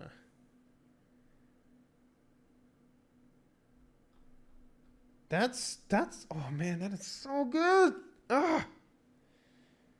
He's mentally talking to the horse. So titles make advantages. Interesting. I think working towards backstory and some given. Yeah. You can call secret societies to your aid with the cost of favor. Oh, hey, Swag. What up, man? I know a lot of pirate stuff. Those are real pirate laws and this is real life. What system is it? This is 7th Seas 2nd edition. This seems like a really cool system. Selling information that leads to a ship the Brotherhood can plunder, earns additional favor, up to 3 favor. Now the Brotherhood will also pay 1 wealth from the ship's spoils. Fuck yeah. Aiding an agent of the Brotherhood of the coast in capturing a prize, a ship of value, or one that carries significant plunder, earns 2 shares of the prize. In addition to the normal favor gain, this typically results in at least 2 wealth and can pay out more. You can call on the Brotherhood to smuggle items into a secure area. Fuck yeah. Blockade a sea pass with Brotherhood ships. Dude, what the fuck? This is awesome. Okay, hang on. So we were at 165. All right, cool. All right, wealth points. A hero can always afford basic necessities to live if they're available. Ordinary food, basic shelter, and basic clothing are things that, given time, can be acquired without spending wealth points. Wealth points allows you to buy extra things. That's kind of cool. I've never been a big fan of money in role-playing games. I think money is stupid. Unless it's like narratively like important that your character has no money. I think everyone should have the money they need to like, I need to get a loaf of bread so that I don't die. So let's see. A hero's ability to spend money to acquire the things he wants is represented by his wealth. Unless you have a way to start playing with wealth points, such as a patron advantage, your wealth begins at 0 every session. Earning wealth. If you wish to generate wealth, you do so by taking up a profession. You can use just about any skill for a profession. Perform to earn money, such as a singer, actor, or musician, weaponry to act as a bodyguard, or sailing to serve on a ship. When you pursue a profession, tell the GM which skill your hero uses to earn wealth. Assuming you have an opportunity to do the work, you gain a number of wealth points equal to the relevant skill. For example, if you use a 3 perform skill to gain wealth, you gain 3 wealth points at the beginning of a session. Remember that you have to have the right opportunity. If your hero is on a ship for the next few months, he can't earn wealth using perform or warfare. He's sailing, motherfucker. In general, unspent wealth is lost between game sessions. Although, if a player is specifically trying to save for something expensive, if she wants to own her own ship, for example, the GM might allow them to bank some of their wealth points. A good general rule is that if a hero loses the hero loses at least half her total current wealth at the end of every session. Yeah, okay. If, for example, I mean, that's like a status thing, right? Because there was a story earlier that we read earlier, which was specifically like, yeah, you gain wealthy 3 attribute or perk, whatever the fuck it was, but you had to work for a 3-step story to get to it. Then that means after you've obtained your status, you just have 3 wealth at the start of every session. That's fucking cool, man. You heard him, guys. Money is stupid. Look, I like money. Okay. A hero can spend wealth points for any of the following effects. These are only guidelines and examples. If you want to purchase something, ask your GM how much wealth it will cost you. When in societal risk that could be influenced by money, you can spend wealth to make bribes and present gifts. Every wealth point allows you to reroll 1d10. Oh, cool. That's cool. You can spend wealth to reroll d10s. Oh, that's fucking cool. 1 wealth point allows you to buy quality common items such as an excellent sword or a trustworthy horse. All right. 3 wealth points hires a strength 5 brute squad for a scene. 5 wealth points allows purchases something non-unique that isn't readily available or is illegal. 8 to 10 wealth points buys a business, a house, a ship, or a similar piece of property. If an adventure ends with the heroes being paid, if they accepted a job to rescue someone, for example, they are paid upon return. Then the GM should grant the heroes access to those wealth points at the start of the next session, rather than at the end of the current one. Makes sense. When your hero takes wounds, don't worry too much. After all, they're just wounds. Your hero can fight through a brute squad, crash through a skylight, and stumble through a fire. You'll live to fight another day, but eventually those wounds can add up. The death spiral. God, this is probably going to be the dumbest part of this game. Look at this stupid thing. Just below is a graphic from your hero sheet called the death spiral. Always announce the death spiral with overly melodramatic tone and music. Yeah, I'll get right on that. The death spiral keeps track of both your regular wounds and your dramatic wounds. Wounds aren't a big deal, but dramatic wounds can injure, maim, or even kill your hero. Okay. Dramatic wounds. First, it's important to know that the bubbles represent wounds and stars represent dramatic wounds. I mean, fucking of course. When your hero takes wounds, fill in the number of bubbles on the spiral sheet equal to the wounds he took. If your hero takes one wound, you fill out one bubble. If your hero takes 2 wounds, you fill out 2 bubbles. Keep going, filling in a bubble for each wound he takes. If you ever fill out one of the stars instead of a regular bubble, your hero takes a dramatic wound. For example, if you take 3 wounds and the second one is a star, you've taken a dramatic wound. Keep filling in the bubbles and stars until you've taken total number of wounds. So it doesn't stop at the dramatic wounds. Got it. Dramatic wounds increase the tension of an action sequence. This isn't always bad for the heroes. Dramatic wounds keep you focused, remind you of what's important, and push you to dig deep inside yourself for those inner reserves of strength. Benefits and penalties. Each hero gets the same death spiral. 4 wounds per dramatic wound and 4 dramatic wounds per hero. Heroes with more physical skills, like athletics, brawl, or weaponry, will take less wounds often, but all heroes are pretty tough. As your hero takes wounds and your death spiral fills, you gain benefits and penalties fitting the situation. A hero with 1 or more dramatic wounds gains 1 bonus die to all risks. What? Okay. Cool. A hero with 2 or more dramatic wounds gains 2 bonus die to any villain who rolls a risk against them. Boo. Okay. Okay, so it's kind of like a dramatic thing. Interesting. I mean, it's called dramatic wounds, Dave. Jesus fucking Christ. A hero with 3 or more dramatic wounds has exploding 10s on all risks they make. What?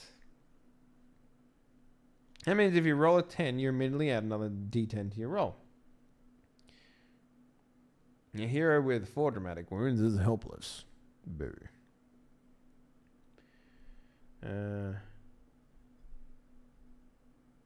Was a streamer consecutively in a long time, and you're just reading a rule book. I mean, yeah.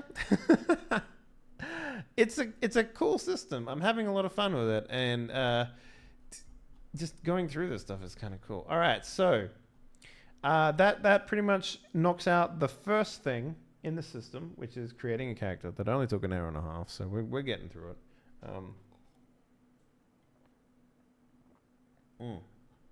And now we get to work out what the fuck we do with all these dice. Actions and drama. All right. This chapter discusses how to resolve risks in the 7th Seas. Risks are important actions that could impact the story. We talk about traits, the first half of resolving risks, skills, the other half of resolving risks, hero points, which you help resolve your risks, raises, which make your hero awesome, and finish off how your hero handles consequences of failure and the opportunities of success. Heroes in 7 Seas do all sorts of normal things. They eat meals, they do laundry, they might even have a quiet night at home with a book on occasion. But the stories you tell together aren't about these ordinary moments. Your hero's adventures are about the extraordinary and exciting, the dangerous and the dramatic, the brave and the bold. The stories everyone remembers, the stories that matter. When you're playing 7th Sea, you'll find that your heroes are put in all kinds of tough situations, moments in which real danger or disastrous consequences lay just around the corner. Your heroes take actions in response to those threats and consequences. Risks.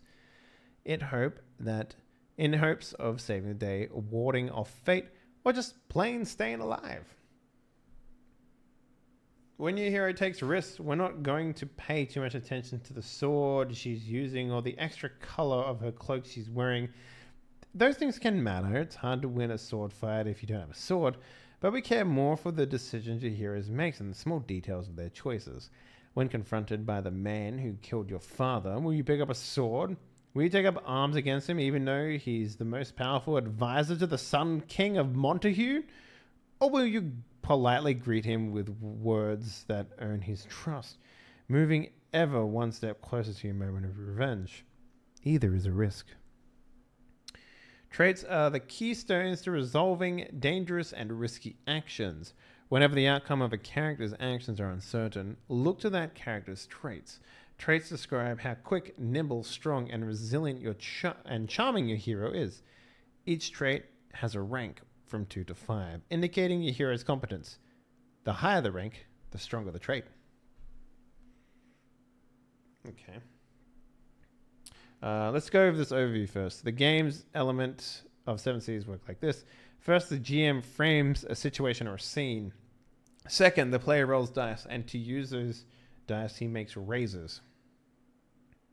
Okay, second, the player rolls dice and use those dice to make raises.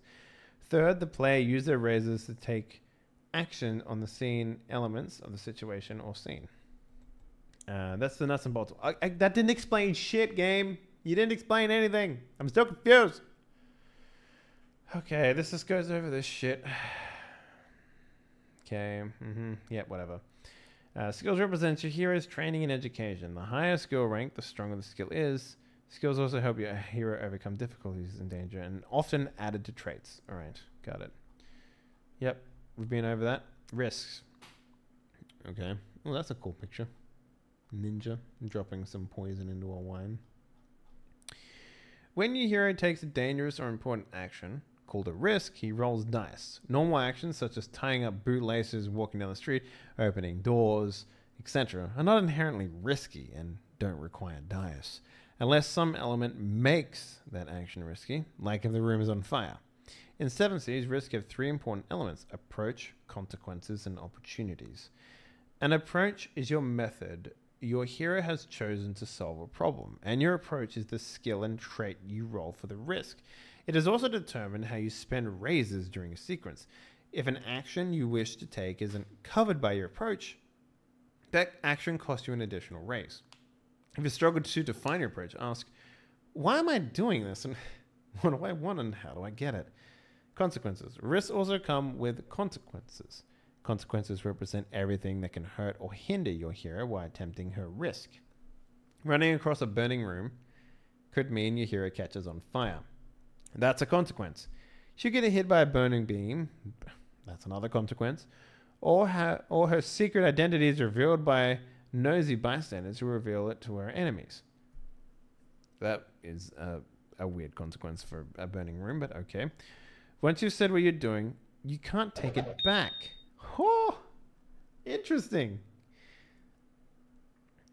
Those are consequences you must face. Most risks have 1 or 2 consequences, but the more dangerous risks can have up to 3 or 4. That's kind of cool. I'm going to make sure people stick to that.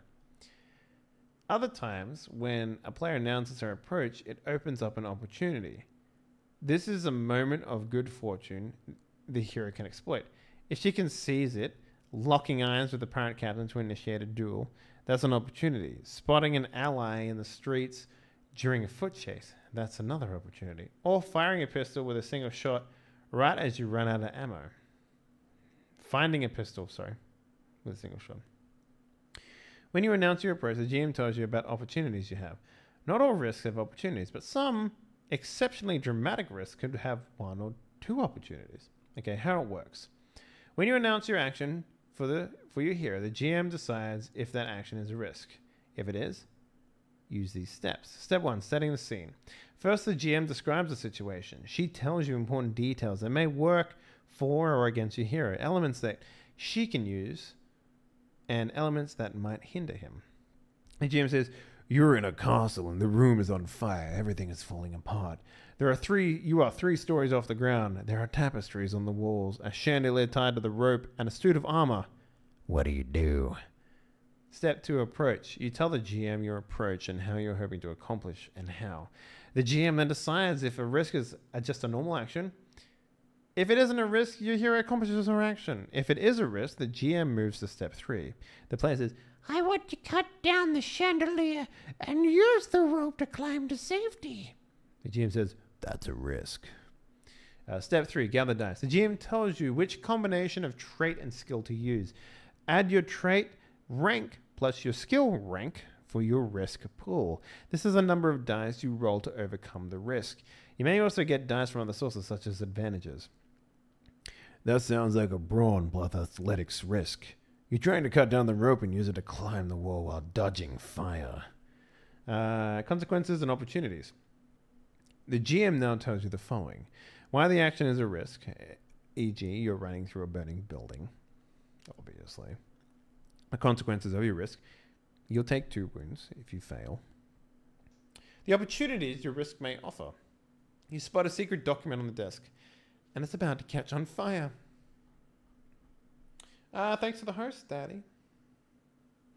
Your room is on fire, and your faces here is illuminated. The guards see your identity is exposed. Oh, that makes sense. Yeah. All risks have at least one consequence. Some risks may not have an opportunity. Some risks may have a combination of opportunities and consequences, like that Pizza Hut Taco Bell that I ate dinner at. Your GM determines these elements before you roll the dice. The GM says, you need to use 1 raise to get to the other side of the room, but the consequence of getting to the other side is getting burned. You need to spend 2 raises to avoid the flames. You see a pile of papers on the table dangerously close to the fires. The papers seem to be private letters written between a known villain and a local sheriff. That's an opportunity. You need 1 raise to get the letters on the way out. 1 raise gets you out of the room successfully. Consequences, take 2 wounds. You can spend 1 raise per wound to avoid getting burned. Interesting. Opportunity, secret blackmail papers. Okay, so in total, you need to get what? You need to have 4 raises. If you ended up with unused dice, the GM chooses to buy them from you. What is a raise, guys? You haven't explained what a fucking raise is. Okay, they're about to. If you end up with unused dice, the GM can choose to buy them from you. For each dice the GM chooses to purchase in this fashion, you gain 1 hero point, and he gains 1 danger point. Okay. Step 5, roll and raises. After you roll, you can use your dice to create a set of 10. You can use your dice to create sets of 10. Okay. Every set of 10 you create is a raise. Sometimes you may use dice that add up to more than 10. Okay, that's okay if it's still a raise, but you don't have enough points to make it 10, you can't use those dice for a raise. Okay, so it's a D10 system. They never explain that anywhere. But okay, I'm assuming it's a D10 system. Okay, so let's say I'm rolling 5 dice. Oh, no, this guy's rolling 6 dice. So he rolls a 10, a 7, a 5, a 5, a 2, and a 2. So that's 6 dice in total. You can make these sets of 10. You can make a 1 raise for rolling a 10. You can make 5 plus 5 equals another raise. So that's 2 raises. A 7 plus 2 plus 2 is an 11 for another raise.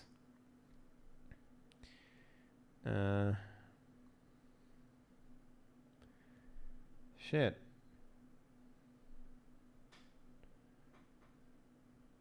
Yeah, interesting. It's kind of a cool thing. I mean, obviously, you'd go for the one that gets you 3 raises. So, like, in that scene, you could get burned, grab the paper, and leave. You would take 1 wound, but you would have the secret blackmail papers. Or you could get out of the room scot-free without getting burned and have the papers be burnt up as well. That's kind of cool. So, I mean, that's kind of a weird GM thing. Does that mean the GM sets the raises based on how many dice you're going to be rolling?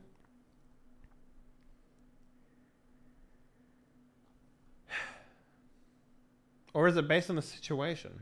Like, how do you determine the difficulty of a space unless you know the difficulty, the amount of dice they're going to be rolling? Like, for example, if I could only roll 4 dice in that situation instead of 6, is it still 4 raises to get everything you want? Or do you, like, alter that depending on whether or not that guy can do it? I assume not. Like, what... So let's say, okay, it's obviously 3 difficulty, right? 3 raises is the difficulty in that particular instance. And then the opportunities add extra difficulty in there, I guess.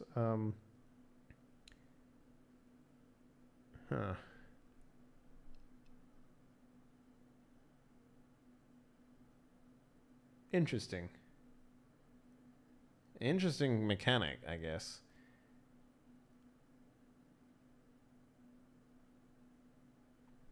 It's a weird way of describing it, but I mean, that makes sense. It's kind of like if you get an exceptional success or something like that in another system or something, right? You know? It's like getting a natural 20 almost. You use raises to take actions, overcome consequences, take advantage of opportunities, create opportunities for the hero, and inflict wounds on other characters. On any given risk, you can spend your raises a number of ways.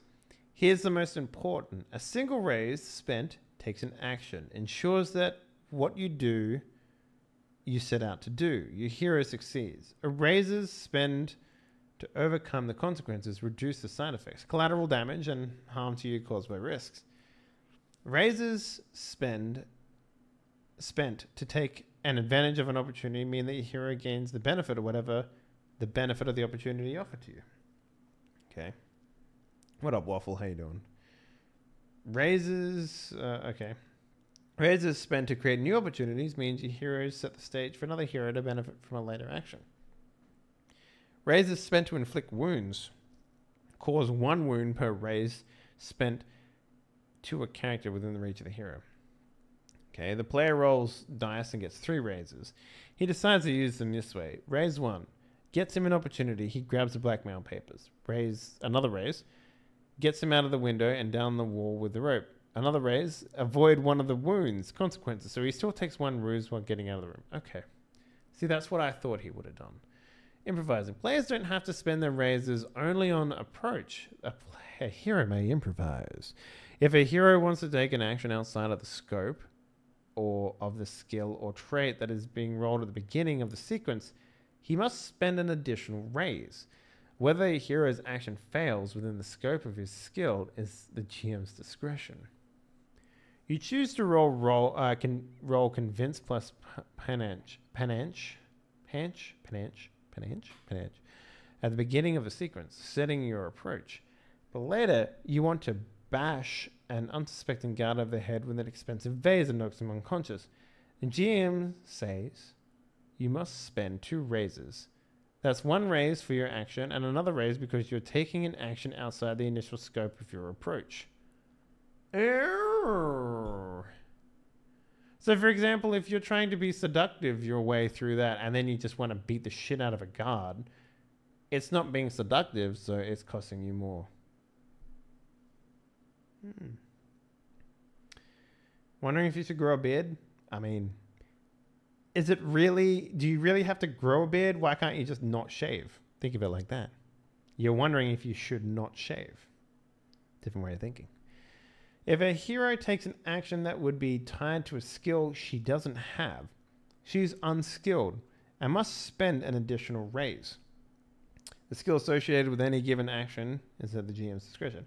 If a hero takes an action that would be tied to a skill she has no ranks in and is outside the scope of the skill or trait she rolled at the beginning of the sequence, she must pay both costs.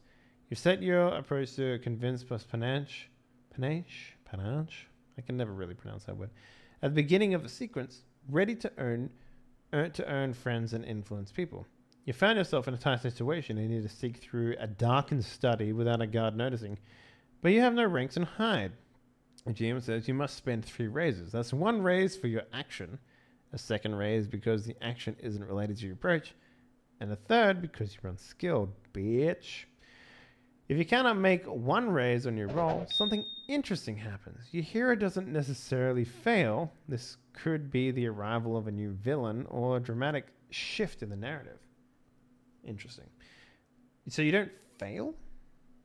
It doesn't necessarily fail, right. The GM narrates the outcome of the risk. Your hero suffers any and all consequences and misses all the opportunities. Risk example. Your hero runs through the burning room. Something that will come up shortly. And the GM says, that's a risk. The consequence is taking 2 wounds, but there's an opportunity to grab a secret letter before it catches fire. You roll your dice, come up with 2 raises. Use the first to take an action, and you get across the room. No matter what harm you may take in the process, you can either use your 2nd raise to negate the 1st wound, or grab the secret letter. Because you didn't have a 3rd raise, you have to make a choice, and at least take 1 wound from the consequence. Okay. When thinking about consequences, the GM thinks about the circumstances, the risk, and what makes it dangerous. Injury is a great go-to, but it isn't always the most appropriate consequences. Don't create consequences out of left field arbitrarily. Any consequence you create should come from the scene, arising from the immediate moment. So you can always, for example, if you run across a room and it's on fire, and the GM didn't mention the cost of doing so or the consequence of doing so, you can always use other raises to remove the wounds. So you can always soak with a raise. It's good to know. Action. I want to pick the lock. The hero tries picking the old rusted lock. The door leads to wherever the guards sleep, and the guards are on the other side of the door. Some asleep, some gambling. And you want to get by the lock. Here are some consequences. Someone on the other side of the door hears you. Because it's the guards' quarters, they've installed a poison needle. Got to avoid that. The lock is very old and rusted, and you may break your tools. Okay. One of the simplest consequences you can apply to most risks is the threat of injury from wounds. In most circumstances, wounds are shared consequences that the players can overcome as a group. A risk with a consequence of 10 wounds, for example, can be overcome by any and all players. Huh. I never really thought of this instance as like a group thing, but I guess that makes sense. If there's 3 people running through a burning room, then theoretically one person could be like, okay, I rolled 4 raises. I'm gonna soak 4 of those wounds for the entire group. That's kind of cool, actually. That's actually fucking kind of cool. I wonder if there's a mechanic in Roll20 for this somewhere. I'm gonna start a Roll20 group, see if we can fucking find out. Because that'd be kind of cool if that was the case. Can you imagine that? Can you imagine if Roll20 was like, yep, you generated 4 risks out of these D20 that you made. Let's take a look.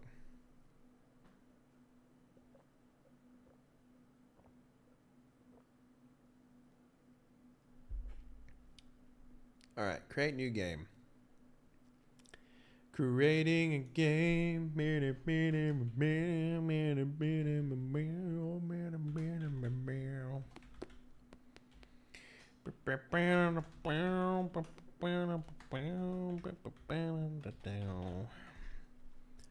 Creating a game because I can't, motherfucker.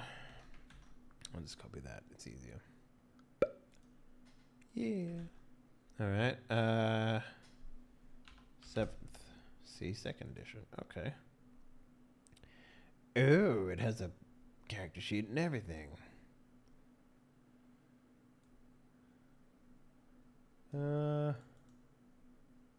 Okay, cool.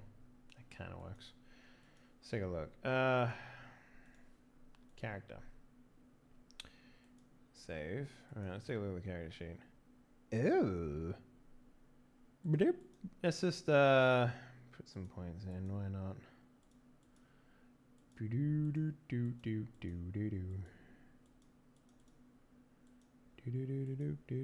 Alright, that'll do.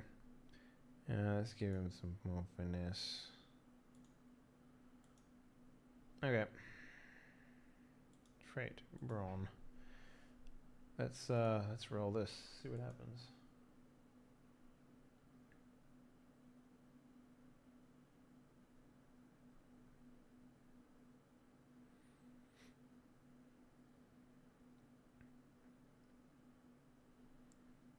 Okay, well, it didn't give me... It doesn't automatically create everything, but theoretically speaking, I would have 2... so 4 and 2, that's 10, so that's 3. And then I guess that would mean that I would have 4 4 out of that. That's kind of cool.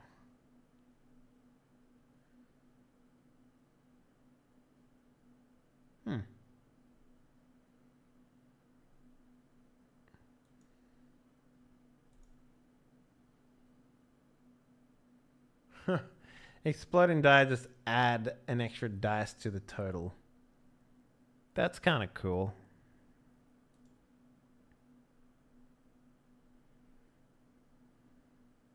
This is an interesting little overlay thingy here.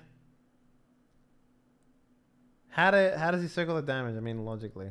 I don't know, maybe he's real strong, or like he tells people about it, or he spots it with his eyes. I mean, this is kind of like where the narrative like punch comes from, you know, like oh, and they have like, oh, this is like your wound thingy here.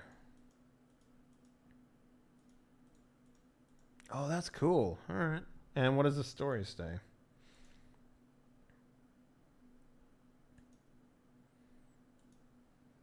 Okay.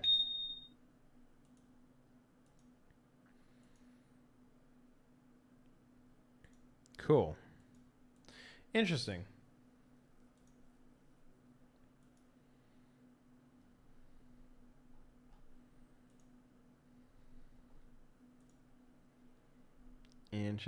Interesting. You have like wealth. You have corruption points. Cool. You have your arcana. That's kind of neat. Sorcery, dueling mechanics.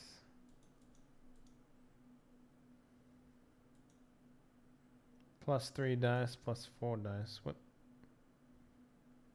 Okay. Cool. I guess it's fairly simple then. Neato. Alright.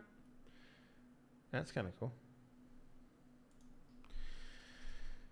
Oh man, okay. Yeah, GM and consequences. GM has a huge responsibility. The players come to your table to have fun. Your job is to make that happen. You could use consequences to make the hero's lives more interesting and dramatic. You could use them to simply screw the heroes over. Don't choose the second option. Ever. Your heroes want their players to be just that, heroes. They are the protagonists of the story. They want to feel like swashbuckling legends, and you should help them reach their goal. Yes, protagonists fail from time to time, but we're providing a mechanic for players to choose when their heroes fall. Okay. Opportunities are a little trickier, especially for experienced GMs, because you're trying to think of things that will help the heroes rather than hinder their progress. When thinking about opportunities, think about the circumstances of the risk and what elements might be in the hero's favor. Usually, there's only one opportunity per roll, but a GM might throw one or more circumstances to permit it. Okay. Flair. Whenever heroes make a risk, they're encouraged to vary their tactics to give interesting, heroic, cool descriptions of their actions. Every time a hero uses a unique skill, a skill that you have not used before and seen, you gain 1 bonus die. What? What? What? You gain 1 bonus die for using a skill that you haven't used in the scene. But you gain it costs you an extra risk to use something that's outside of your fucking approach. Why would I use like fighting in a seduction scene if it costs me an extra risk?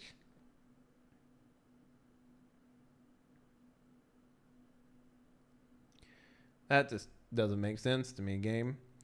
That don't make no fucking sense. Okay.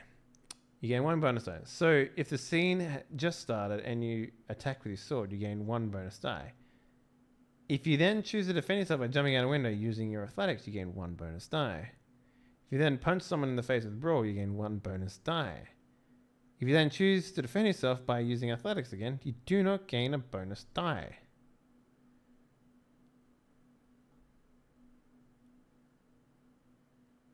Huh. How are you getting past the last guard? I guess I'll hit him. Wait, I already did that. How about trying to scare him off?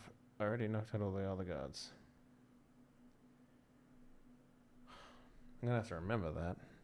That's going to come up a lot.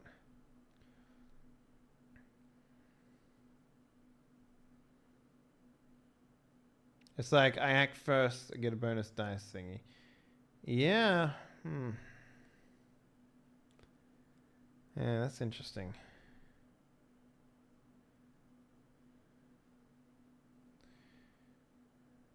Okay. Here is a villain who uses skills to coerce, lure, seduce, or influence another character's action. That's called pressure.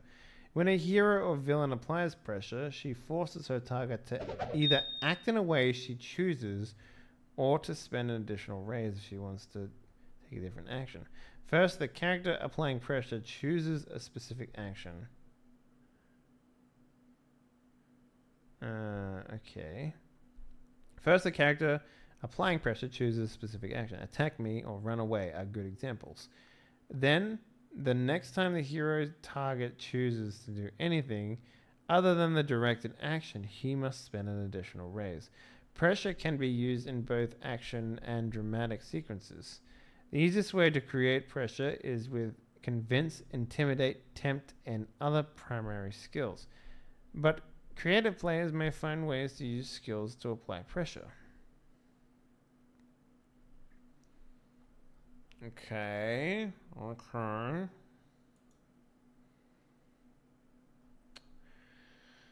Okay. Spends a few moments speaking with the villainous count, and its player tells the GM, I want to spend 1 raise to seduce the count. If he wants to pay close attention to anyone other than me, he has to spend 2 raises instead of 1. So, hold up. Let me just go through this again. Let me just go through this again from the very beginning here. Okay, so you set the stage. Then you set your approach.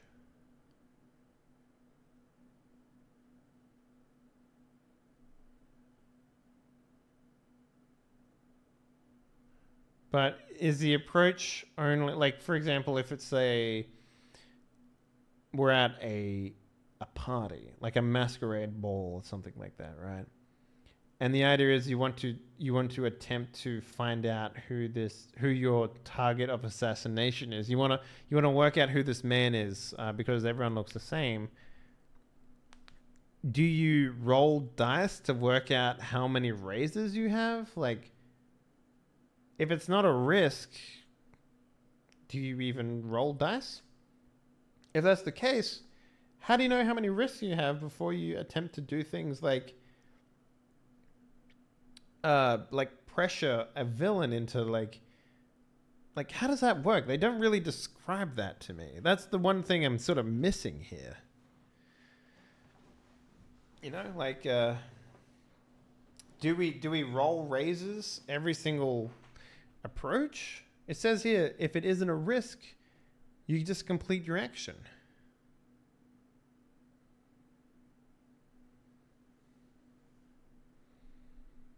Do you only have so many raises for an entire scene?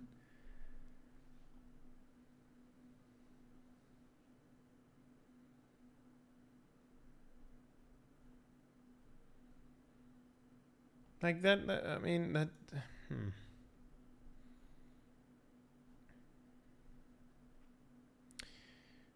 At the start of each game with one hero point. At the start of each game with one hero point, a special resource.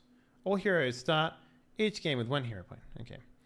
A special resource they can do awesome things with. Players can use hero points in various ways, activate special abilities, gain bonus die, or save another character from demise. Hero gains a hero point when either he or the GM activates his hero's hubris. He chooses to say, my hero fails. Player does not roll die and cannot spend raises to overcome consequences and produces other effects. His hero acts in a way described by his quirks. Okay.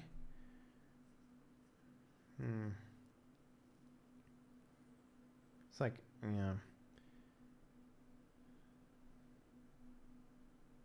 Couldn't be totally perfect. Yeah, I'm sure they explain it, because the way that I'm imagining in my eyes is that everyone describes their approach. They roll their character's approach, and they get X amount of raises that they can spend for the scene, right? And then if something bad happens, like if they take a wound, they have all these raises that they can use to then soak that wound if they wanted to.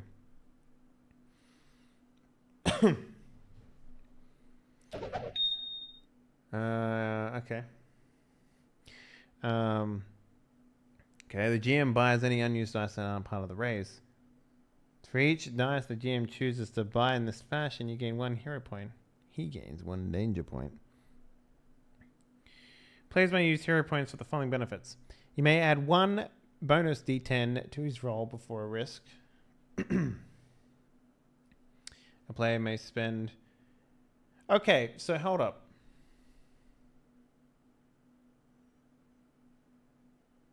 Okay, so maybe it works like this. You announce what your approach is going to be. Masquerade Ball, I'm going to be sneaking around trying to find blackmail, right? It has a risk. You roll some die, you get your shit, right? Sounds good? Good. If you don't have a risk, if there's no risk of you being found out, like if all you're doing is talking to people, you know, maybe eavesdropping or something like that, then you don't necessarily have to have a risk for that. So you don't need to roll anything, but your approach is still noted. So they could run out of raises before the scene is over. It generally seems like it. Like, realistically speaking, looking at the skills, because you can only have 5 in a trait, and at maximum, judging by the skill sheet, you can have 5 in a skill. So at most, let's see what it looks like when you roll like a 5 and 5, right? And then with that in mind, because your rank is 5, you get exploding dice. So realistically speaking, wow, that was terrible. He got 1 raise, 2 raise, 5, 3 raises. You're right. You're roughly around 4 to 5 raises, maybe. Let's try that again. 1 raise.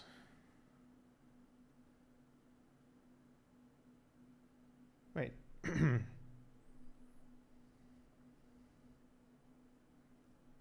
If I add 11, 8, and 1 together, do I get 2 raises out of that, or I only get 1 raise?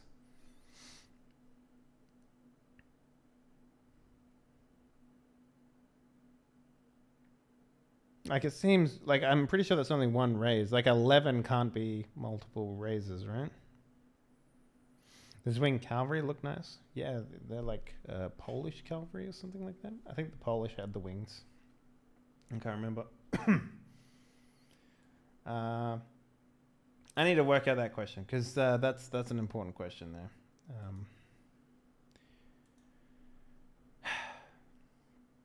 So add 1 bonus die to his risk. Okay. Add 3 bonus die d10s to another hero's roll before the risk. This represents the first hero helping the second in some way. even if it's only moral support. The hero can only accept one help from one other hero this time, so we can't all help someone. Interesting. Activate a special ability in his hero sheet. A player may spend multiple hero points on different abilities on a single risk. Take an action while helpless. Okay, cool. Using danger points, the GM may increase the total needed for a raise by 5 for the risk all round. This affects all heroes in the scene. So instead of it being 10, you need 15 to get a risk to get a raise. Well, that's kind of cool. Add 2 dice to any villain's pool. Activate a brute squad special ability.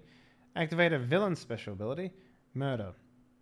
If a hero becomes helpless, a villain may spend a danger point to murder that character. Oh, that's cool.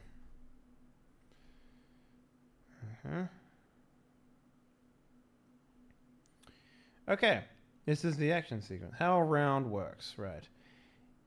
If only a single hero is taking a risk at a time, the GM only needs to handle that one risk and move on to the next risk. But if multiple heroes are involved, or when a hero faces a villain, or when all their actions are important all at once and seconds count, it may be time for an action sequence.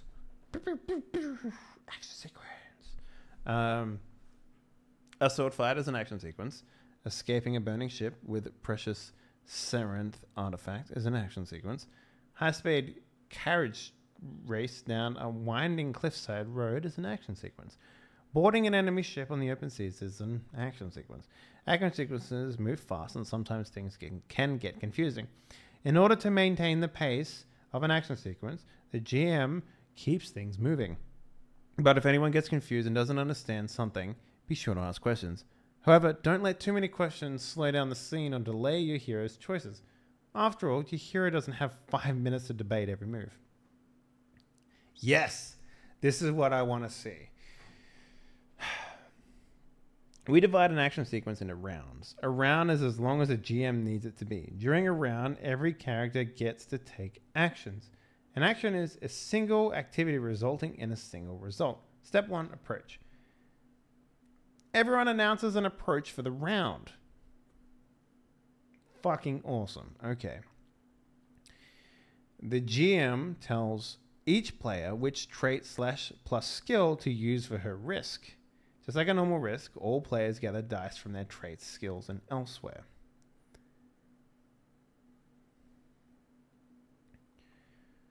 Okay.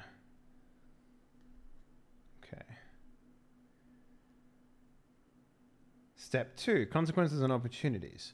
After hearing the approach, the GM tells everyone what the consequences and the opportunities are, if any. And those consequences or opportunities occur when those opportunities and consequences occur. Some opportunities and consequences have time limits. We'll talk about that more below. Roll and raises. All players roll at the same time and count their raises and tell the GM what they rolled. God damn it, I'm going to need to get some water pretty soon.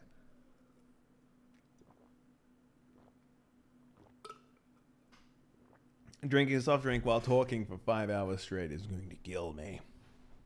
All right, actions. Each player with the most raises describes his hero's actions and spends one or more raises that action. Really? So the most raises goes first.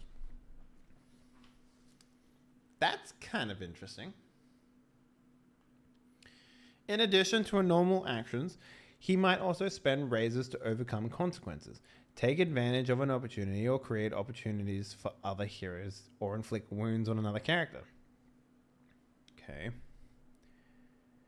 The more raises he spends on the action, the bigger the effect. After the first action resolves, the character with the most raises at that point takes the next action. Could be the same character, or it could be another character. But whoever it is, the character with the most raises always takes the next action. If two heroes are tied, they decide who goes next. So hold up. Hold up. Let's say we have 3 people, right? And they all rolled. One of them has 1 raise. The second guy has 2 raises. And the last guy has 5 raises. if I spend my first raise running across a room, then I go again. So that means I have 4 raises because I'm still the highest raise total. Then I spend 3 raises doing a sword fight with a dude and doing 3 wounds to him. Then I have 1 raise. So the second guy will go next. Then he will, I don't know, shoot his gun or aim his gun for 1 raise. And then everyone's on 1 raise at that point. So then the last guy would go and he would, I don't know, distract the guy with a raise. And then the other 2 like shoot and stab him. Am I thinking about that right? Twist Gaming, thanks for the host, by the way.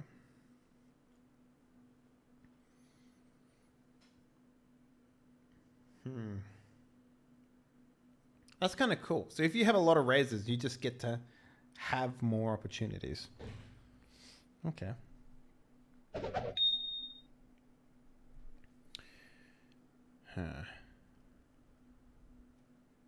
Okay. Villains always go first when tied with heroes. Villains are aggressive. They move quickly, get what they want. Okay, end of round. When a player is out of raises, his hero can no longer take actions during the round. He must wait until all players spend their raises for actions. This rule also applies to villain. If a villain has no raises, she can take no action during the round. When all players are out of raises, the GM determines if an action sequence is necessary. And does everyone think an action sequence is still necessary? If so, the action sequence continues. Go back to step 1.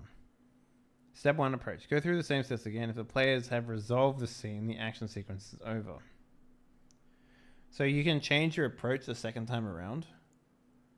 That's kind of cool. Some consequences and opportunities have time limits. The player will have a limited amount of time to overcome the consequences or take advantage of the opportunity. After that time passes, heroes no longer have an option to jump on it. For example, GM could say, you need to get off this burning ship before the powder room explodes. And the powder room will explode at 2 raises and everyone takes 5 runes. And that means as soon as all of the heroes have fewer than 2 raises, the powder room explodes and everyone takes 5 wounds. Wait, really? So it's limited to how many raises you have?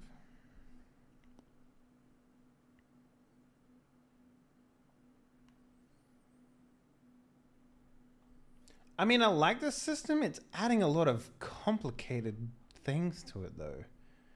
Another example could be a priceless necklace slipping across an angled roof. If the hero doesn't grab it by raise 3, it falls off into the night. So the higher the raise, the more quickly it'll happen, right? A GM can set more than 1 time limit. The cannons below explode on raise 3. Everyone will take 3 wounds, and on raise 1 the ship goes down, dragging you all to the deep. The GM sets these time limits when she presents consequences and opportunity. Opportunities and consequences must have raises devoted to them before they can occur in order for a hero to take advantage of them or overcome them. For example, if the room's ceiling will collapse on 2, a hero who wishes to dive out of the way must spend raises to do so before the ceiling collapses. If a hero acts on the same action as an opportunity or consequence occurs, she can still overcome the consequence or take advantage of the opportunity. She might snatch a burning letter out of the fire at the last possible moment, or dive out of the way as the ceiling collapses right on her heels. How dramatic. So, hang on, let's pull up a little notepad here. Let's put it there. View font. Let's increase the font a little bit. Let's make this 20 so people can see what I'm writing. So, consequence 1, roof collapse. Okay, that happens on raise 2. All right. So, let's say that let's say we have 3 players. 1 player rolled 3 raises. P1, okay? P2, he rolled 4 raises, and P3 rolled 1 raise. So does that mean that P1 and P2 get to spend all their raises up until the point before raise 2 happens where the roof collapses?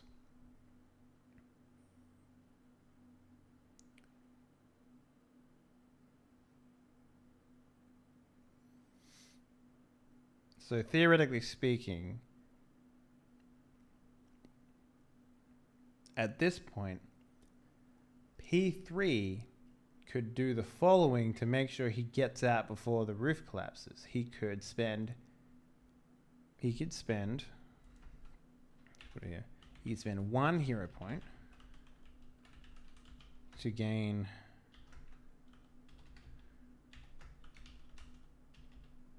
one d10 to add to his raise pool. One of these guys could spend 1 hero point to give P3 3d10.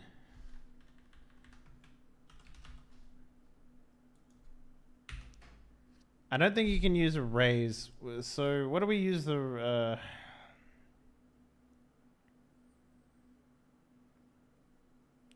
raise? Is there like a, what do we use raises on? Is there like a list?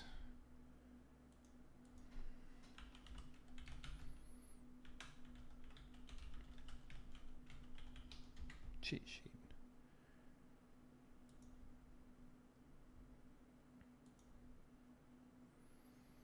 Is there a cheat sheet for this thing? Mm-hmm.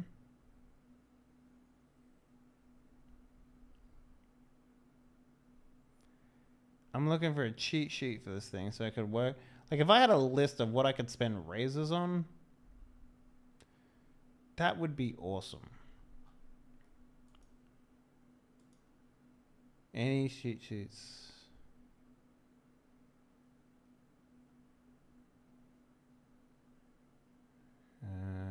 Consequences, opportunities, resource.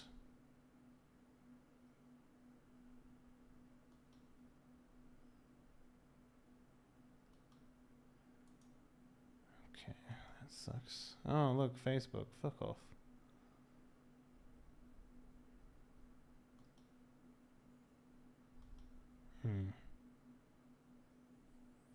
Interesting. They don't really have anything, which is kind of annoying.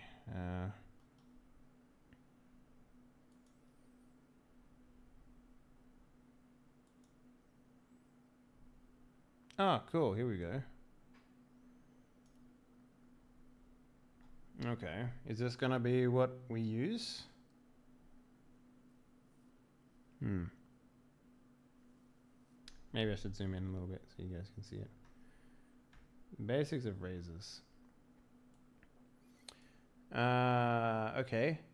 Hero with the highest number of raises goes first. Cool. No raises rolled allows the GM some creative license with your hero. Got it. Spend 1 raise to succeed at your approach. Okay. Alright. Activate special. Spend 1 raise to activate advantage, swordsman, skill maneuver, or sorcery. Okay. Spend additional raises to avoid scene consequences. For example, you need to spend 1 raise to succeed at picking a lot, but you need to spend additional raises to avoid setting off the poison trap to ensure you don't make enough noise to alert the sleeping guard. Okay. Avoiding wounds. Spend 1 raise to avoid 1 wound. Heroes can spend 1 raise per wound to negate all wounds for all heroes in the scene. These wounds are caused by circumstances in the scene. Fire, thorns, wild, uncontrollable mob. Got it. Spend 1 raise to avoid 1 wound. Wounds are caused by villain and brutes and can be negated by a raise on a 1-for-1 basis. Dramatic wounds gained from gunfire can be avoided. Alright. Causing wounds. Spend multiple raises to increase damage. 1 raise equals 1 wound. When raises of this sort are spent against a brute squad, each raise reduces the strength of the brute squad by 1-for-1 basis. Cool. Change approach. Spend additional raise on your action when you require a different skill than the one you use in your approach. Spend run raise to create an opportunity for a fellow hero. Okay. That's interesting. So you can spend a raise to create an opportunity. Competition. Spend multiple raises to ensure victory when in competition for a victory condition. For example, your hero must get to the door before the villain. Okay. Take advantage of an opportunity. Spend one raise to take advantage of an opportunity created by a fellow hero or the GM.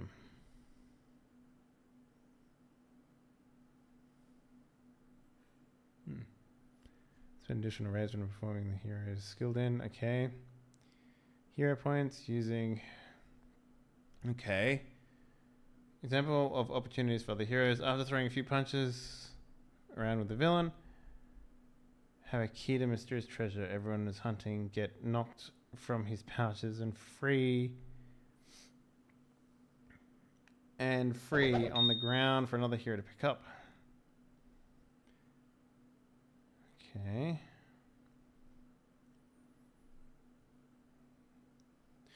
Okay. Let's take a look at the opportunity section again.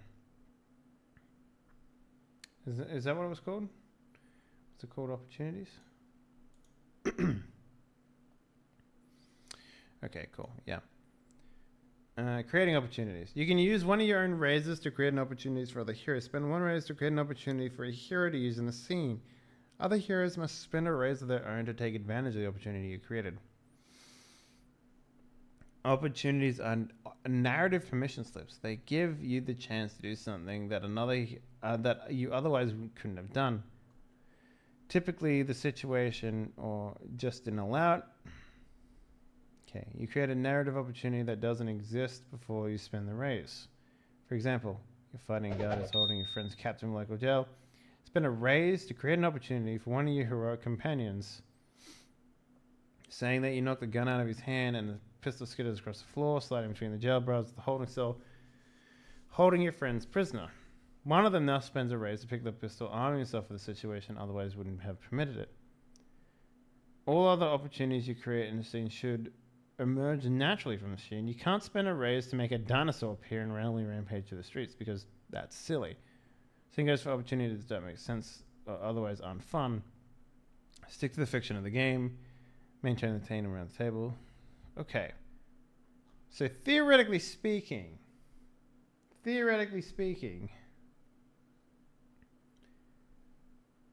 you can't create an opportunity, like in this instance right here. Player 1 or player 2 cannot create an opportunity for player 3 to get out for free, right? Because the roof is going to collapse before he has an opportunity to act in the turn, because he only has one raise, because your turn order looks like this, right? Goes P2, and it goes P1, roof collapse, and then it goes P3, right? If the other one creates an opportunity for P3, he's still not going to be able to act or spend his one raise to take an act upon that opportunity because the roof still collapses in that time.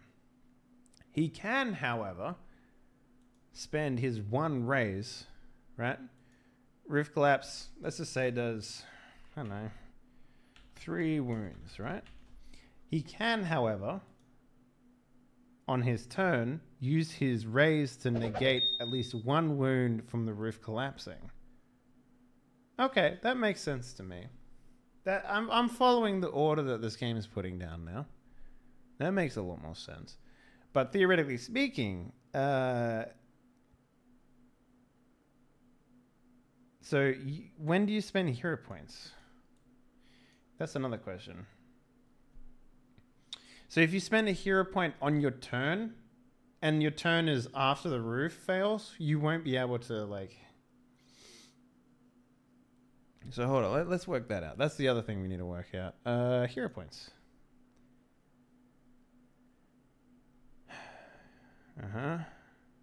Okay, add 1 bonus die d10 before a risk. Great. A player may spend multiple hero points in this fashion on a single risk.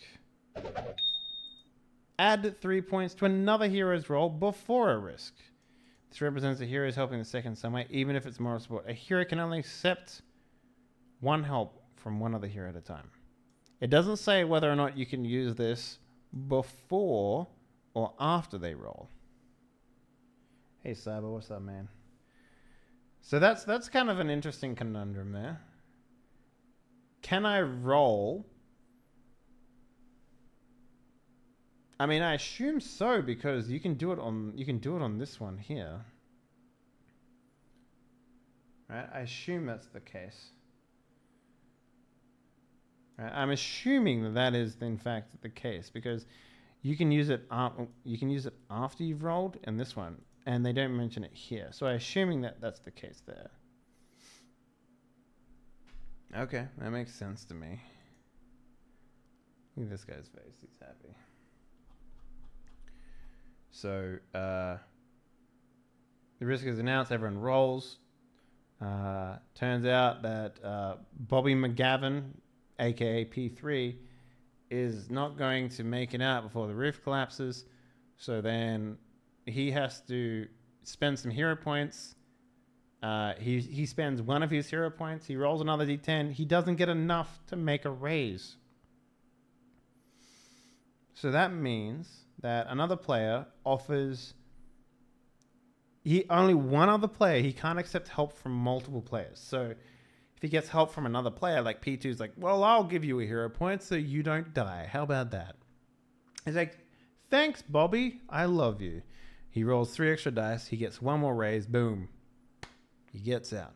When does the consequence... so it did mention that the roof falling and the player... So if P3 manages to get another raise from these hero points, he acts simultaneously with the roof collapsing, but he doesn't take wounds from it because everything happens at the same time.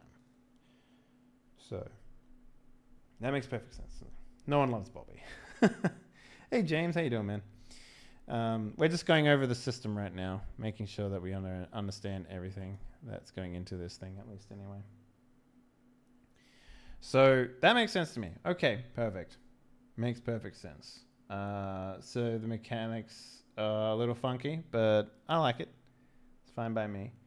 So that is the third thing. So we've done the first and the third thing. We understand how to make a character, and now we understand how to do combat and stuff like that. So that's cool.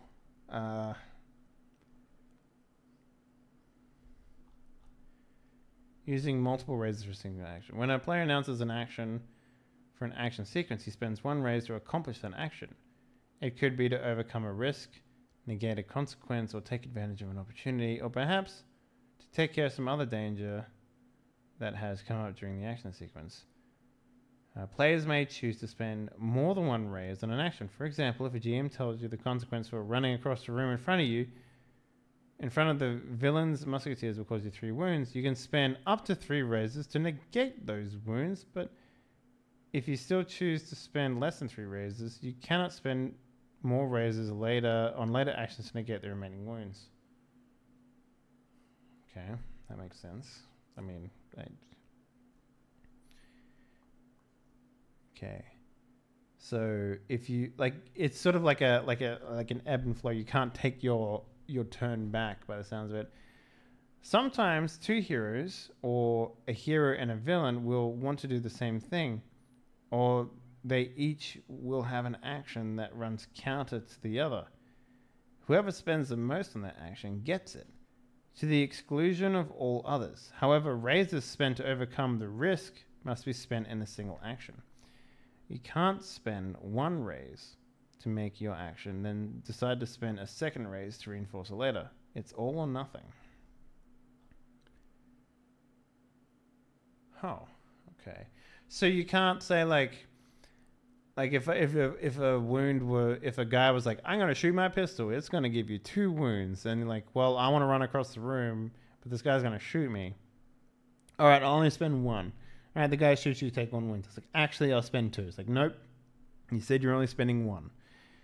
So that's kind of cool. It kind of reinforces like, yes, you have to make a fucking decision and stick by it, you piece of shit. Don't be a baby. So that's kind of cool. I like that. Wounds are dramatic wounds. Wounds represent physical injury, blah, blah, blah. Causing wounds. Causing another character wounds is a risk. You declare your approach, gather dice, make raises. Spend 1 raise to cause your opponent 1 wound. You may spend additional raises to cause additional wounds per 1 wound per raise. Avoiding wounds. When you face a villain or hero in combat, he may spend raises to directly... Wait, why would you face a hero in combat? I guess this is for like when a villain is... Okay, yeah. Wounds on your heroes outside of the consequences. You can avoid these wounds immediately by spending raises. 1 for 1 outside the normal combat action order. And saying what your hero does to avoid being hurt. Okay, that's interesting. So you don't have to wait for your turn to avoid... So, for example, if the hero... All right, let's go back to this example that we have here. All right, villain. V. He gets 3 raises. So the turn order actually looks like this. V. So the villain has a turn, and he's like, ah ha ha ha, the roof is falling. I'm going to shoot my pistol. At... I don't know, fucking a P2. No, P1. He has 3 raises. They go at the same time, right? So, villain's like, pyow, pyow, motherfucker. And he takes 2 wounds, right? But he can also spend, theoretically... So he shoots him, takes 2 wounds. I don't know how much a pistol does. We're just making this shit up right now, so don't take my word as gospel. He takes 2 wounds... to shooting, and then he's like, well, I'm going to spend 2 raises to increase the damage to 4, motherfucker. And he's like, oh shit, what do I do? So because he needs to spend 1 raise to shoot, and then he needs to spend 2 raises to increase the damage. That's all these raises. But then P1 has 3 raises as well. He can negate 3 of those wounds, or he can spend 1 raise to make sure that he gets out of the falling building before the roof collapses, and then negate. So theoretically he's like, I can negate 2 of those wounds, so I'm going to say, fuck you, the bullet grazes me, I only take 2 wounds. He's like, great, perfect. And then, because he's literally right next, I spend my final raise. Anyway, that makes no sense. So if he spends 2 raises, then his turn order, he drops down to under when the roof collapses, because he spent 2 raises. Because then the roof will collapse at 2 raises. Because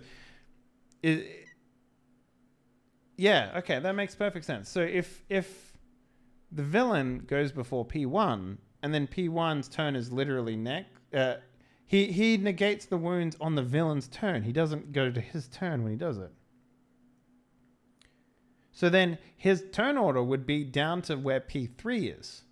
So then it would go, he would move from there down to here. Right? Because he only has 1 fucking wound left.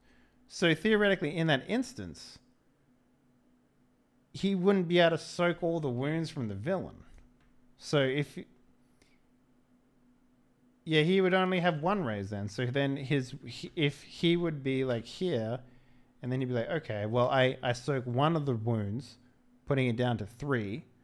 So I still take 3 wounds, but I can get out of the building before it collapses because I'm still acting before the roof collapses, or like on the same turn the roof collapses. That's kind of cool. I like that. It's kind of like a weird ebbing and flowing of stuff.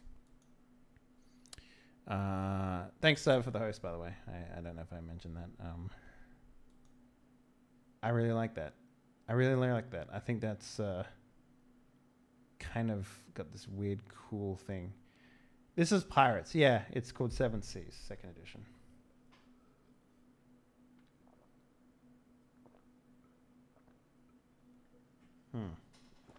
Okay. That's kind of cool. Pistols or musket in the hands of a hero or villain represents a serious danger. Firearms are relatively easy to use, and their effects are devastating. Brute squads, of course, only inflict normal damage, no matter what weapons they are using. Okay. Anyone shot by a firearm by a hero villain takes 1 dramatic wound in addition to all other normal effects on the attack. Whoa. Okay. That's interesting. You only have 4 dramatic wounds, so... okay. If you shoot another character with a firearm using 2 razors, which we did, that character takes 2 wounds and 1 dramatic wound. The target cannot use razors to negate the dramatic wound from a firearm. He might be able to minimize the damage, but he can't dodge a bullet. The good news is that a gun takes 5 razors to reload. Oh, well, there you go. Because it's like the single-shot pistol. It's like, yeah, that makes sense.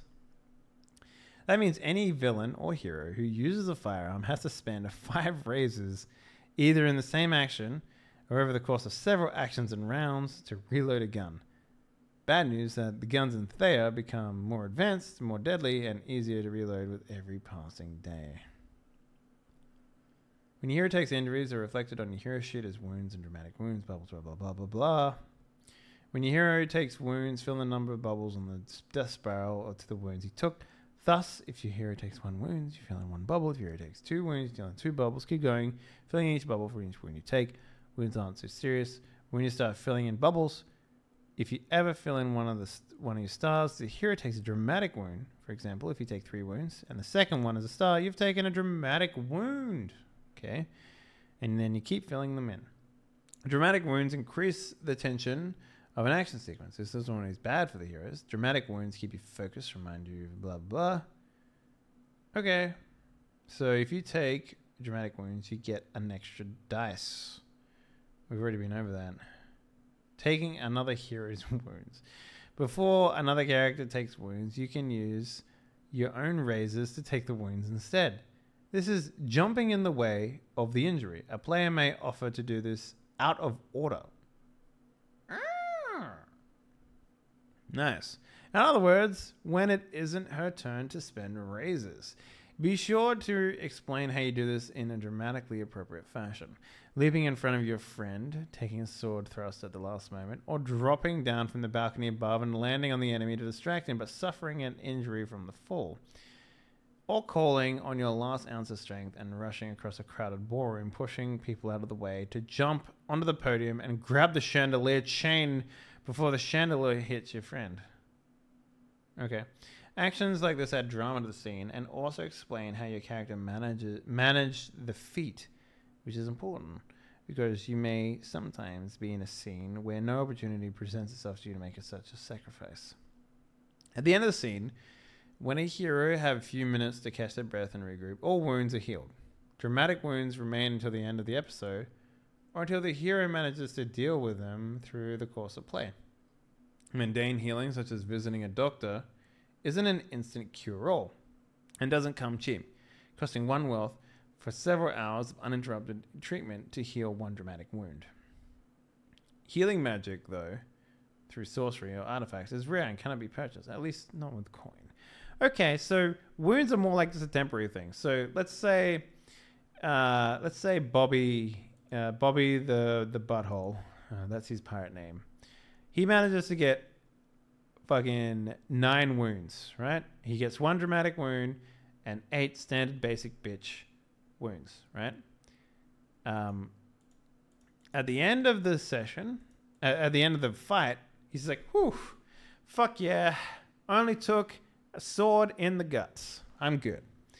That means all of his wounds, aside from this dramatic one, disappear. So next fight comes along, he gets this many wounds, right? He gets all these, but because he's already had this dramatic bubble for the session popped, it doesn't fill in again, but he continues to take wounds. So that's kind of cool. But if he gets shot again, he takes another dramatic wound. So it might look like he might take like that, right? But what happens later on is he doesn't take another dramatic wound until he gets this many HPs done to him. That's kind of cool. That's kind of cool. The first edition was kind of like Pathfinder from what I heard. I like that. That's not bad. John gets on a sword fight with his nemesis. He wins, but over the course of the fight, he takes a total of 19 wounds. This means he's taken 3 dramatic wounds. At the end of the scene, all these wounds go away, but he still has 3 dramatic wounds. If he gets into another sword fight, he starts at 0 wounds on the first tier of his death spiral. But all his dramatic wounds have already filled in. If his new opponent, the villain, gains 2... his new opponent... If a villain gains 2 bonus die because he has 2 dramatic wounds. Cool. I understand how that works now. But John gains 1 bonus die for all of his 10s if all of his 10s explode, and 3 dramatic wounds respectively.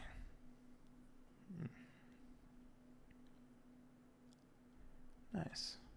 That's kind of cool.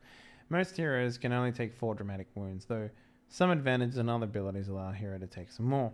Once your hero takes the maximum number of dramatic wounds he can take, your hero becomes helpless. A helpless character is prone and cannot get to his feet. A hopeless character can still roll dice for risk, but must spend a hero point to take an action. To take an action. If the hero wants to take more than 1 action, he must spend multiple hero points. A villain may kill a helpless hero by spending a danger point and announcing murderous intent as his action. I am killing this character. The villain spends all his remaining raises. Her action resolves at the end of every round. So the villain gets danger points and raises. Okay. How fast do you get hero points? It really depends on what you're here. So, for example, let's take a look here. So, we're on page 182. Someone remember that. For example, your backgrounds. For example, if you're an aristocrat, earn a hero point when you prove there is more to nobility than expensive clothes and attending court. Right? So, sometimes you can get it all the fucking time. The other time that you get it is through your arcana. Let's say you have the lovers, right? You activate your virtue when another hero takes a wound. To prevent her from suffering the wounds, you take 1 dramatic wound instead. Cool. But your hubris, your star-crossed, you receive a hero point when your hero becomes enamored with someone she really shouldn't. So, whenever you thematically fall in love with a hooker, for example, or, when you shouldn't. So that's kind of cool. Like, you get hero points whenever. You also get hero points when the GM buys up your dice. So, for example, let's show this an example. So let's just separate this out real quick. So let's say that you want to use finesse to do a brawl skill, right? You want to punch someone with finesse. You want to be like, dodge and weave and that sort of stuff, right? So in this instance, you would have 1, 2. Oh, that doesn't really work because you use all of your dice there. Oh, no, you don't. No, you don't. So you use these 2 dice here, and then you have 1 left over. So 6 and 4, 6 and 4. So you have 2...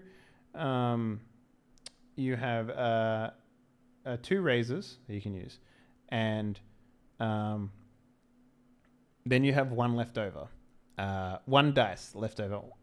The GM at any point can be like, I want to buy that dice from you, and I assume he gets the total, so he gets a 5, for example. He can buy that 5 from you. If he buys that 5 from you, you get a hero point from that. But he also gets a danger point. I think that's how that works. Let me check. If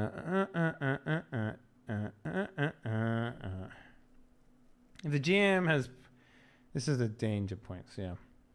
A pool of points, the danger pool. The GM starts with 1 danger point for each hero. So if the campaign has 5 heroes who are playing, the GM begins each session with 5 danger points. Okay. Your GM may spend an additional danger point to add multiple dice to a villain's pool, but can't spend multiple danger points on either option, e.g. increasing a total of raises by 10 or by murdering 2 heroes at once. Okay. How does he...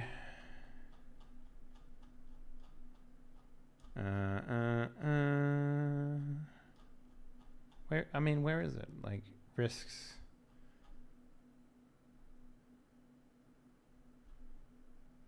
Okay. Doesn't fucking have a page for it. Oh, risks.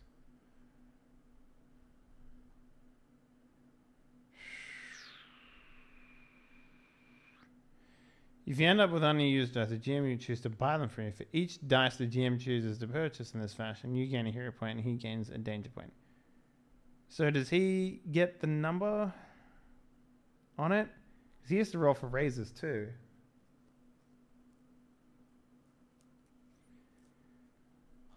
Is back on that page? What page?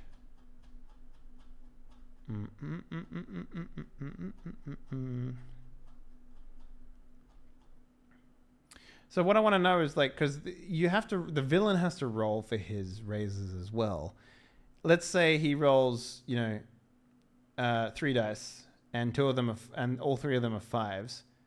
So he gets 1 raise, and then another character rolls like a 5. He can buy that 5 off of them, and then he gets 2 raises and 1 danger point? Is that how that fucking works? Because is that how it works? I mean,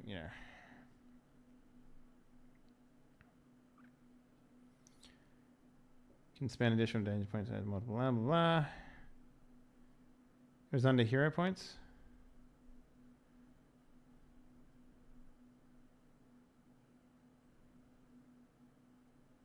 Oh, it says right here. Buys any unused dice that aren't part of the raise. For each dice that GM chooses to buy in this fashion, you gain 1 hero point. But it doesn't tell me whether or not he gets the total of the dice to add to his raises pool as well. So what I want to know is, like, I know that you get a hero point and he gets a danger point, but does he take the total of the dice that he purchased and add that to his pool to generate additional raises? Is that how that works? Because if that's how it works, then that's a powerful mechanic that the GM can use at any point. Okay,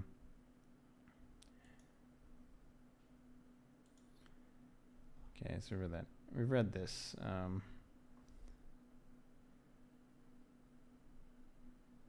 Okay.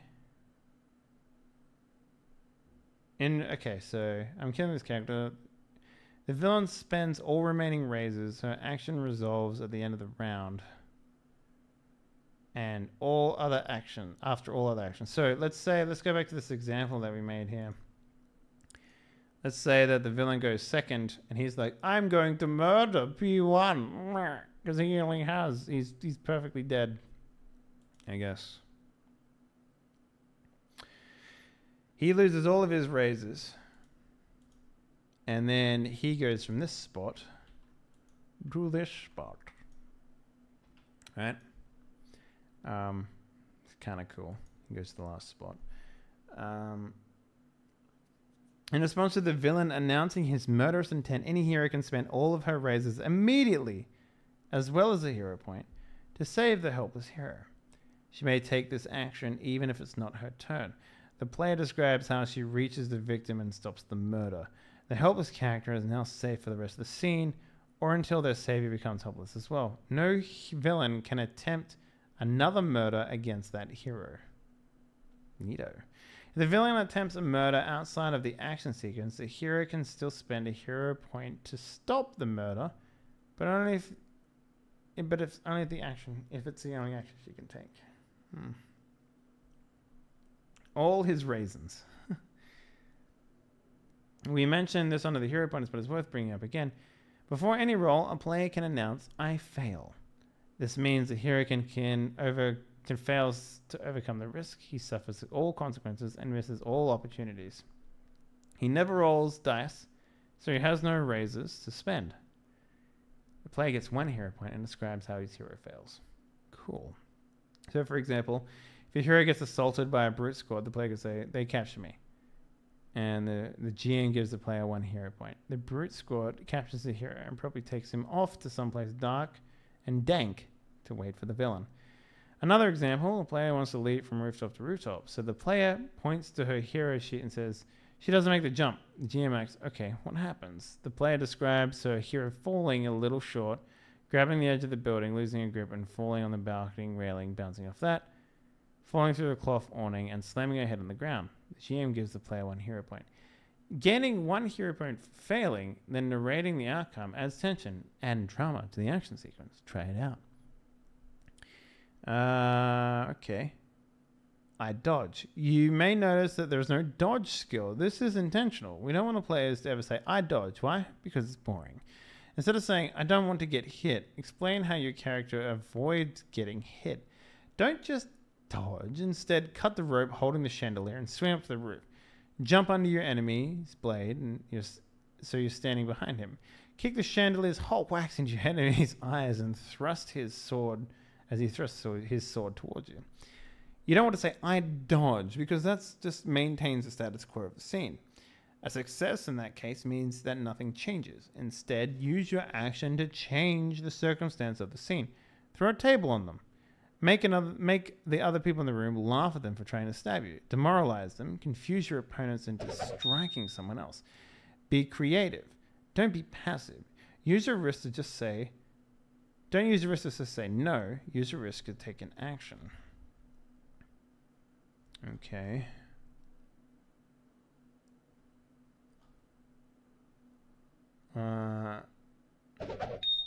Our friend Just Henning has a point when he writes, I can think of one case where you'd want to allow someone to just dodge. If the goal is to occupy the enemy and survive long enough for something else to happen. For instance, if you are unarmed and trying to keep the villain occupied while you wait for your friends to arrive, and they do not show up for several more turns, so you defend yourself the best you can in order to make the villain waste his action. Obviously, this is best if you can do so in a colorful, descriptive way. Remember, varying your routine will give you bonus dice. So instead of just saying, I try to dodge the enemy's attack, each time your turn comes up, you find a new colorful way to evade the enemy, grab a curtain and use it to entangle the sword. Oh no, the villain has to cut through the curtain and it's useless. Rush over to the frame used by the painters who've been up on blah, blah, blah, blah. Okay. I get it, yeah. Look at this bitch, she's like, fuck, I'm not dying today. Yeah. Either that or she just walks into the room holding 2 arrows for some reason.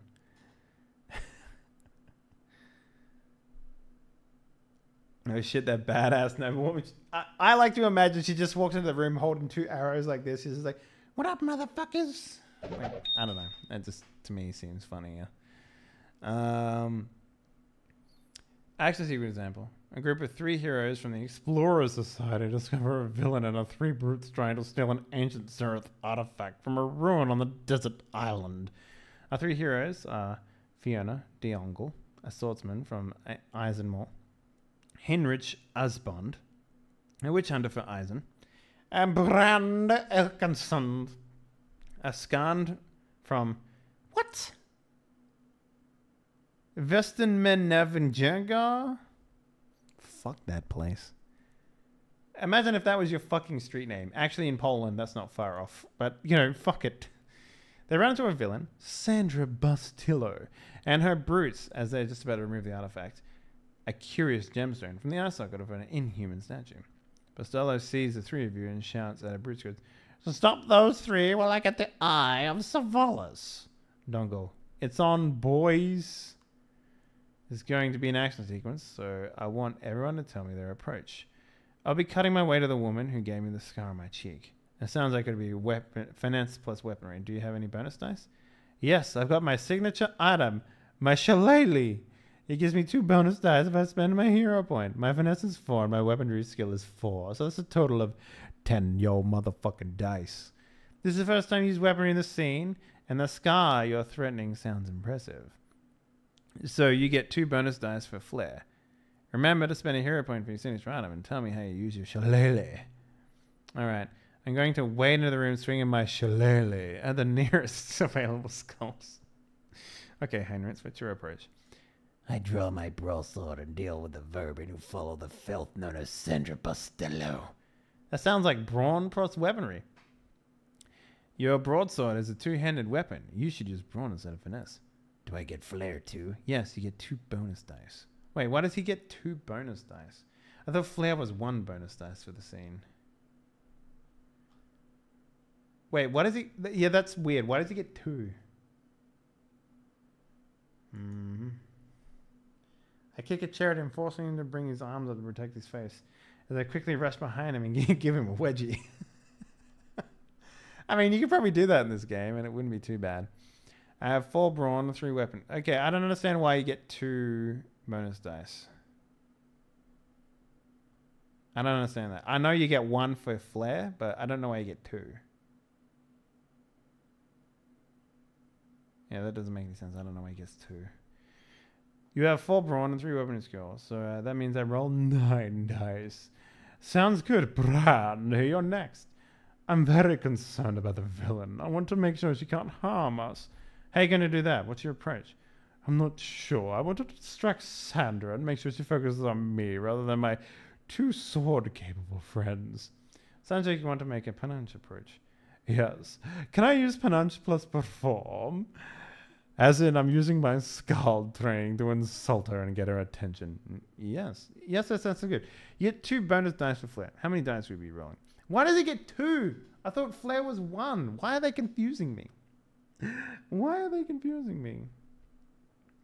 Sandra Bustello sounds like a porn name. Damn. Panache 4 plus perform 5. With flair, that's 11 dice. Alright, now that everyone has their approach, let's have everyone roll the dice at the same time and see who has the most raises. Everyone rolls. I have 4. I have 4. I rolled 2 10s that exploded. I have 6 raises. That's a lot. The villain also rolls and gets 5 raises. All the players are like, uh-oh. Brand, you have the most raises. You go first.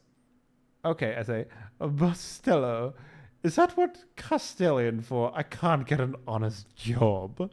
Damn. Fucking savage, Bustello. Oh, Brand, I should say. How do you get your raises to change the scene? How do you use your raises to change the scene? I spend runways to say that she was interested in the other 2. I spend 1 raise to say that she was interested in the other 2, but now she's much more interested in me. I put pressure on her to attack me, not my friends. All right, she's now focused on you. Congratulations. She gives you the evil eye and draws a pistol, calling on her Bruce to help her out. Hey everyone, the villain's focused on me. Wait a second. I don't think that was such a good idea. You think? Brand now used his raise. Who has the most raise now? The villain does. Bustillo. Bustillo sneers at Brand. I've come too far to be stopped by the likes of you. You'll have that gem over my dead body. She spends her raise to level a pistol at the mouthy Veston. Maybe I didn't think this through. She spends a raise and pulls the trigger. Brand. You take 1 wound and 1 dramatic wound from being shot. Oof, that hurts. Can I spend a raise to reduce those wounds? Yes, you can spend a raise to avoid the wound, but not the dramatic wound. Not even heroes can dodge bullets. Who has the most raises? I have 4. Bustelo also has 4. She tosses a smoking pistol aside. I've always been beaten by you. What makes you think today will be any different? I've always beaten you. I have always beaten you. What makes you think today will be any different? You're beneath me. I hate her and her smug attitude so much. Bustelo spends a raise to create pressure and a danger point to apply it to all of you instead of just one of you. Oh shit. Just get real. There's no vampire today. It'll be on Thursday, so yeah. So we're doing Seventh Seas overview instead.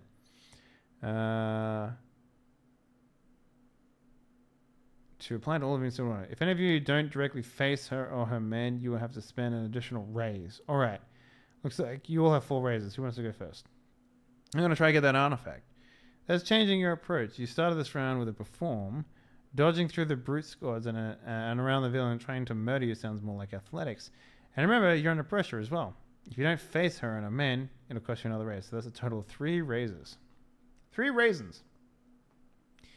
I have dynamic approach. Can I spend a hero point to change my approach to athletics? Ooh. Dynamic approach. That seems like a powerful skill.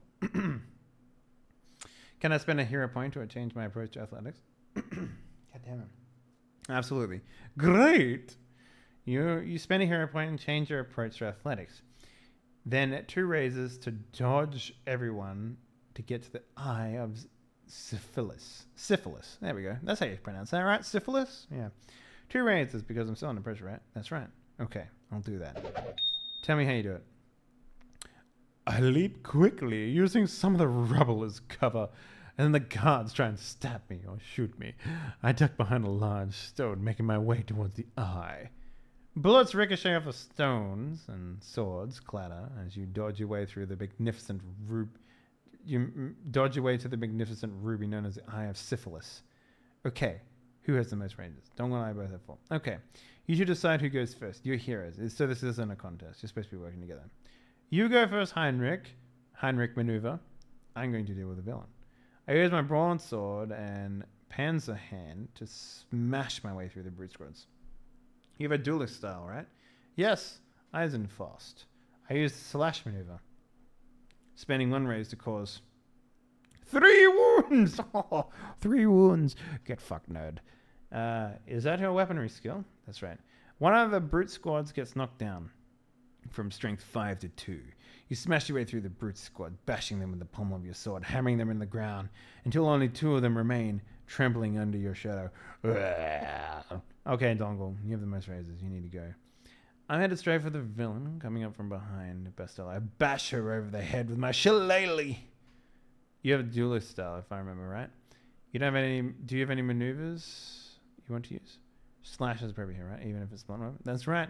You crack the shillelagh over Bastille's head. That's 4 wounds. Get fucked, bitch. No, he's not sick. He just had something come up. Bastille stumbles forward, gasping her head, and turns around and sends you a glare that could melt glaciers. You ignorant, drunken pirate.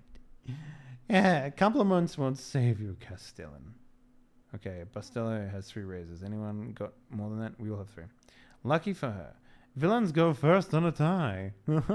Bastilla backs up, holding her bruised head and into an alcove.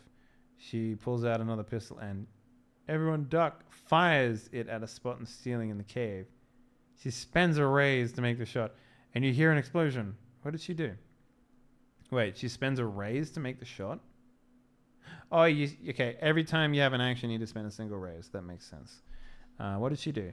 She set the gunpowder bombs in the ceiling. 1 shot was all she needed to set them off. The ceiling starts to collapse. No, it's almost 20 feet underground here. Okay, who's going next? I want to grab the eye. There's nothing inherently dangerous about grabbing the stone, so you can do that easily as part of another action. What do you want to do once you have it? Oh, that's cool. I hope Wreckage doesn't fuck me with that sort of stuff. While the place is falling apart, I'm going to try and get back across the room and get ready to escape. Bastille's men are swinging the swords at you as you pass, but you manage to avoid them and make it back across the room to relative cover. Relative being the key word here. The ceiling looks like it collapse at any moment. So that's kind of cool. You only take wounds when they use a raise to do damage to you by the looks of things. Back, I hardly ever read the example of I mean, it gives me an idea of the flow, and this flow seems really cool. I like how it's like It answers the question that I had of like, when do we fucking do the raise thing, right? At the start of a scene. At the start of a scene. So if we go back to that masquerade ball example that I had in my mind, you roll your raises at the start, which is really cool. So instead of it being like, okay, motherfucker, you need to do a thing to make a thing happen, it just happens. So you do what you say your approach is going to be. You roll your dice, you get your raises, and then you can spend it during the scene. But an action, here's where it got confusing for me. An action that isn't inherently risky, you don't have to spend a raise to do anything for it. So if it's in the middle of your approach of a scene, so the way that it works, the encompassing thing, let's look at it like this. This makes much more sense, right? Okay, scene, right? The fight on the ship. Within the scene is, what do they call it?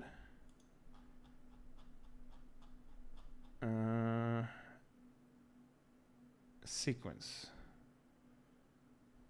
Wait, no.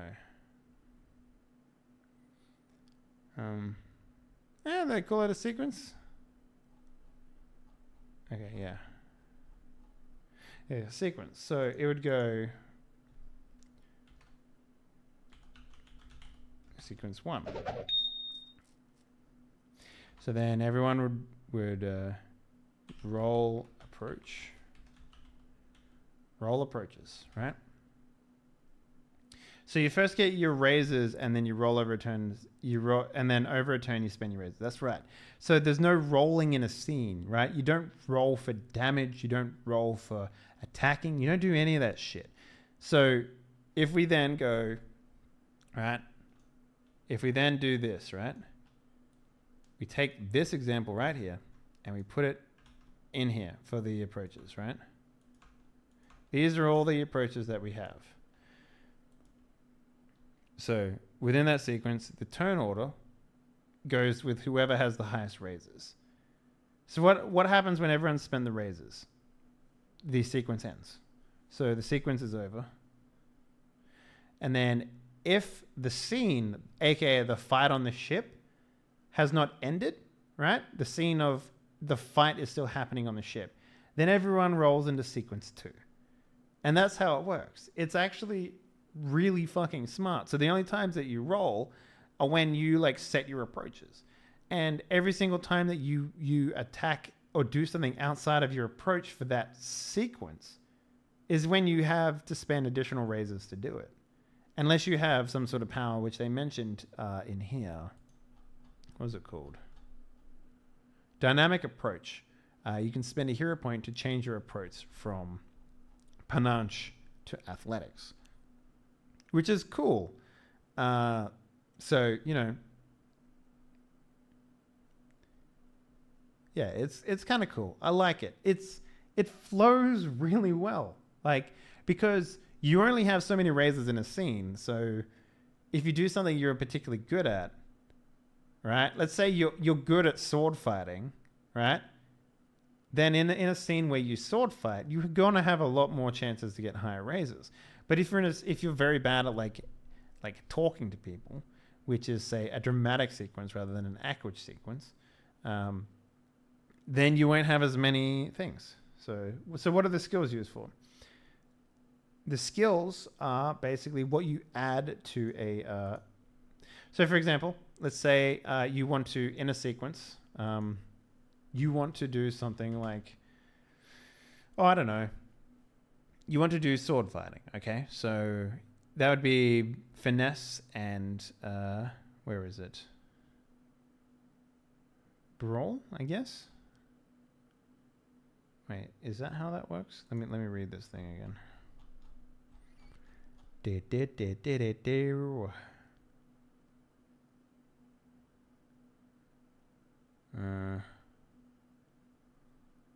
Brawn plus weaponry. Okay, so there's a weaponry skill somewhere in here. Ah, weaponry. Okay, so let's say that you want to use finesse plus weaponry. Okay, you want to do sword fighting, and it's your first time doing it. So this is kind of interesting because it doesn't give you like an extra dice to roll, which is kind of dumb. But you know, I wish it gave you the opportunity advantages. Okay, that's interesting. We'll remove them. It doesn't give you an extra dice. Like when you click this button, it doesn't like ask if you want to add an extra dice. It just, you know, whatever. Oh wait, hang on. It does. It says extra dice. Hang on. Let's click this again. Sorry. So if this is your first time using in this scene, right? If this is your first time using weaponry, because this is why it's so cool, because it's not like every time you want to use your sword, you have to roll sword, right? It just means that for this scene, right, which is like, you know, back and forth using your stuff, your razors to do things.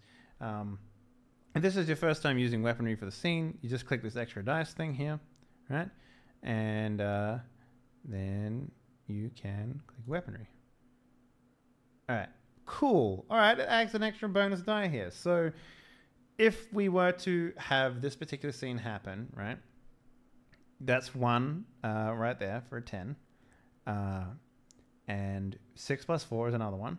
And 5 plus 5 is another one. So you would have three raises from this scene to spend.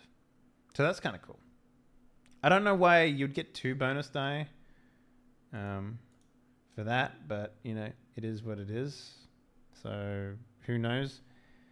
Maybe. I don't know why they're giving 2 bonus dice. That kind of, like, wasn't especially clear to me. I'm sure it'll come up again at some point. But the idea here is that you would have 3 raises to work with. And in that scene, that's how many raises you would have.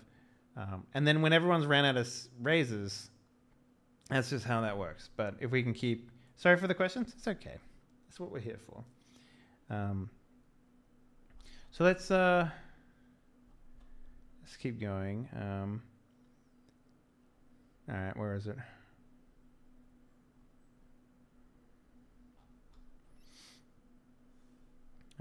Okay.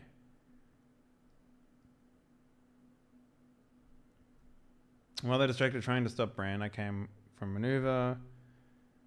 That inflicts 1 wound, reduces the wounds they'll deal. Hopefully that won't come to it though. Bruce Scott is down to 1 strength now. You step up behind the 2 guards and smash one of them across the back of the head with your panzer hand. So your turn, Donegal. I stay on Bostella. I should pay for what she did to me at Carl Leon. Perform a feint. Next action, I'm going to mess her up. Wait, feint? Okay. Take a big step toward Bostella. She's backed herself in the corner. You feint to one side. She takes 1 wound from the maneuver. Oh, is that a maneuver? I don't understand where the maneuver is. Maybe that's like a sword thing, because they haven't gone into that yet. It's kind of a weird thing. If you read this from top to bottom, they hint at things to come in the book, and it's like, what is a maneuver? And then like they probably have it later on, probably in like the dueling pad or something like that. She takes 1 wound from the maneuver. Next time you deal wounds to her, it's going to really hurt. Vengeance has found you at last. Looks like from Bostella's action. It looks like it's Bostella's action. Bostella laughs. You fools! That isn't the eye. I already have it. She pulls a ruby from her coat and gloats. The one you have is a counterfeit. Her maniacal cackling fills the room as she backs further into the alcove. Oh, we're in deep trouble. If you mean deep underground, you're right. I spent a raise, and Bostella shuts the concealed door in front of her, locking you all in the collapsing room. What a bitch. Okay, thank you, everyone. We still have a few raises left. You can hear Bostella's laugh like a distant echo at the end of this round. When all your raises are gone, the room will completely collapse, trapping you down here forever. Not if I have anything to say about it. I know it doesn't really work like this, but can I activate my strength of 10 advantage here? Strength of 10 advantage. Let's find that out. So this is page 186. I saw that in here somewhere. I think that was like a...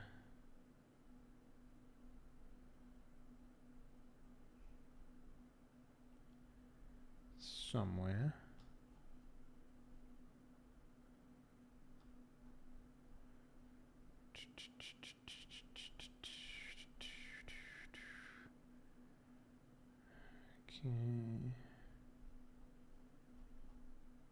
Strength of 10. When you perform a feat of raw strength, lifting, portcullises, holding a door, spend a hero point to increase all of your individual dice for that risk.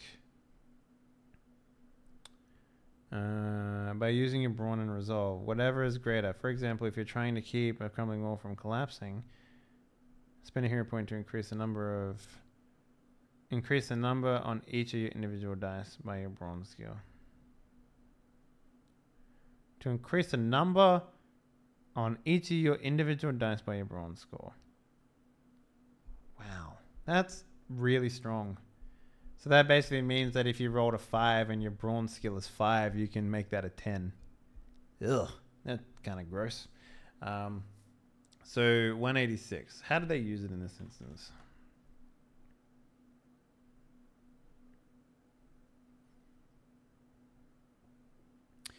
Okay, here's the deal. I'll make you spend a hero point and all of your raises, and you can force the door open immediately. Done. You put your shoulder against the door. Hurry, Heinrich. You pull back a mighty roll, slam into the slab of stone with your shoulder. You bash down the concealed door. The three of you fall through to safety. I go back for the brute squads. What? What are you doing? I can't leave them behind. Besides, I have the war hoopers. I can't leave anyone behind. Do I get a hero point for that? Indeed you do. Here, have a hero point. I have 2 raises left. I'd like to use them to get the brute squads out. There isn't a lot of room here. Brandon's right. We can't just leave them here to die. Once again, the Vestenmenja's courage and surprises me and impresses me. Okay, you're all going to have to help. Let's throw the rest of your raises at the problem. If you spend all your raises, you can save the men and the women Bostillo left behind. All of them? All of them. And then we do. You get the last one out before the roof collapses completely. You watch as rubble and dirt and sand smash on the cave floor. One of the brutes says, "It could have been us. Thank you. You have the Vestenmenja scald. I would have left you to die." No, you wouldn't have. I wouldn't have let you. Okay. Alright. That's the end of the action scene. What do you do next? So what? It's just sort of fluid, I guess? Like, there's no real, like, set in stone rules by the sounds of it? You'd totally butcher that as well? Yeah. Yeah. Alright, they finally got some work. My god, is it fucking hot today? Holy fucking shit. What is the temperature right now? It was nice and relaxing when I began this, like 3.5 hours ago. What is the temperature right now?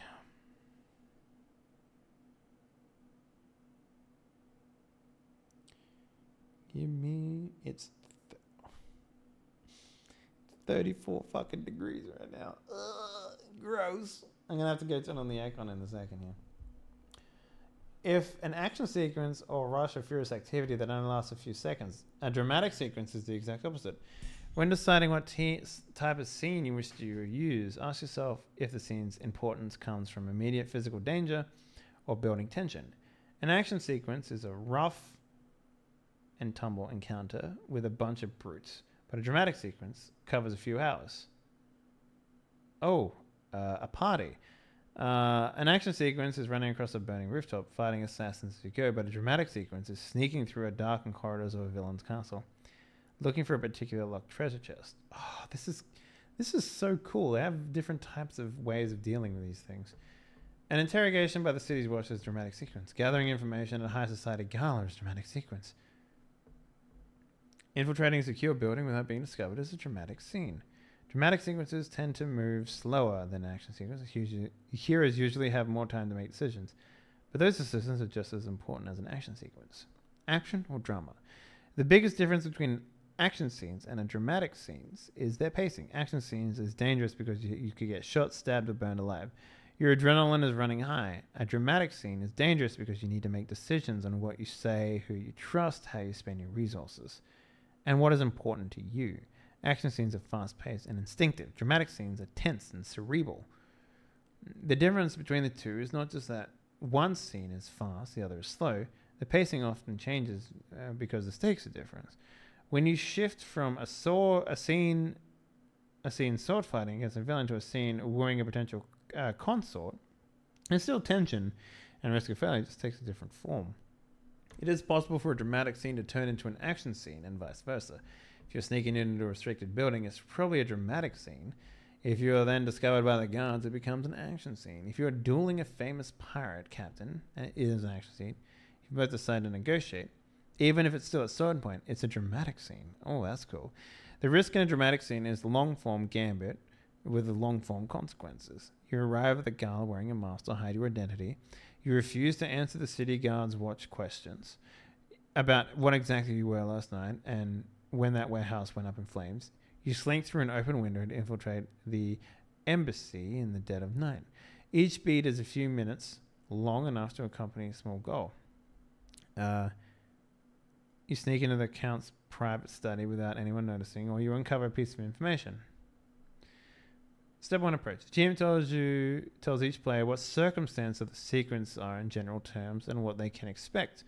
This should include a scope of the sequence, any dangers that the heroes are aware of, and how long the sequence in general will last. All these facts aren't set in stone, and things can change as the scene progresses. More than anything else, this serves as a reminder as to what the heroes are getting themselves into, and lets them make a more informed decision about how to spend their resources. Each player announces the approach for the sequence. Your approach is your general strategy for dealing with the complicated implications of the scene. Each approach is a trait plus skill combination with appropriate bonus die. Some examples. I'm going to be charming and attempt to disarm everyone at the party. Sounds like panache plus convince approach. I want to learn people's secrets through careful observation. It sounds like a wits plus notice approach. I want to be overbearing and make everyone fear me. That sounds like resolve plus intimidate approach. I want to impress some people with my physical abilities. It sounds like brawn plus athletics. I want to sneak into a corner and take out the guards in the courtyard one by one.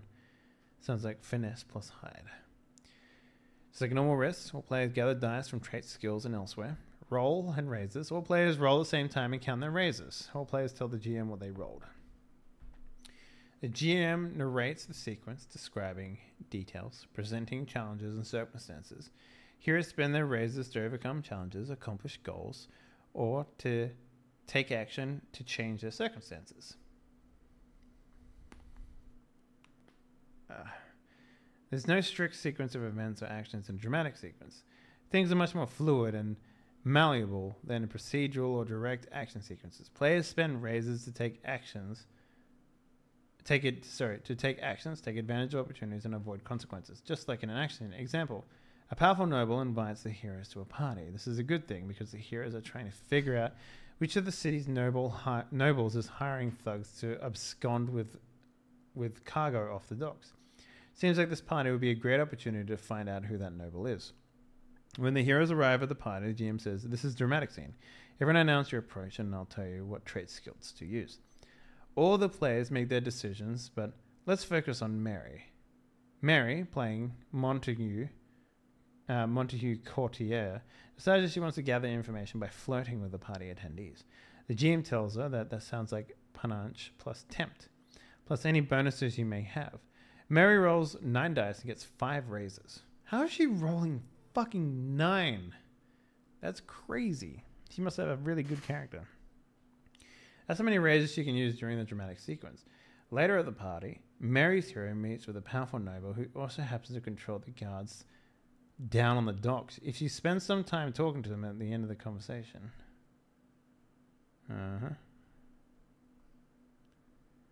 She spends a raise to say, he wants to show off and impress me with a secret. The GM accepts Mary's raise and says, yes. He says that he's recently come into a great deal of money down on the docks. The GM could have told Mary, I'm sorry, but he doesn't have any secrets about the docks. If this was the case, Mary keeps her raise. Oh, okay. So we sort of dictate what we want out of the sequence, and then the GM accepts the raise? That's interesting. Jim's hero, an Eisen spy, wanders away from the party, sneaking through the corridors looking for a key to the safe on the 5th floor. Jim tells the GM, I want to go upstairs, get to the upstairs bedroom without being seen. GM nods. Spend a raise. Jim's hero gets into the bedroom, only to find 2 others already inside, slightly disheveled and distracted. The place is a sneak across the room using furniture and dressing panels as cover to get to the key on the desk. All right, spend a raise. Spend a raise and you get the key on the desk. Okay, interesting. So you just kind of like, everyone just sort of has like a little thing that they're trying to do in the scene. Interesting. If a player runs out of raises, she does not roll again. She can continue to participate in the dramatic sequence, but she no longer spend raises to achieve effects or overcome challenges. After all, she doesn't have any more raises to spend. Remember the hero in the room after the key says, I need to get out of here without being seen. Okay, spend another raise. But this time, the player's out of raises. Jim says, that's too bad. They're going to see you sneaking out. Oh. Interesting. I kind of want to read this, but I kind of don't. Because it's long. Alright. Basically, the way it sounds like is kind of like a standard out-of-combat experience. Out-of-combat experience, right? But you don't have like a skill. Like in D&D, you just like spend a skill to be like, yeah, you give me a alchemy check or something like that, right? In this game, it's the same thing. Just a dramatic sequence is a sequence where you prepare in advance to see how many raises you have. Makes sense to me. All right. That pretty much sums up understanding combat roles. So let's take a look at the magic system here. All right. So sorcery.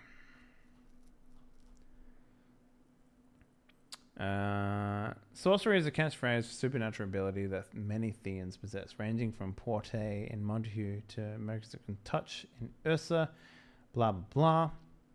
Sorcery has no single source. Each different origin has different rules.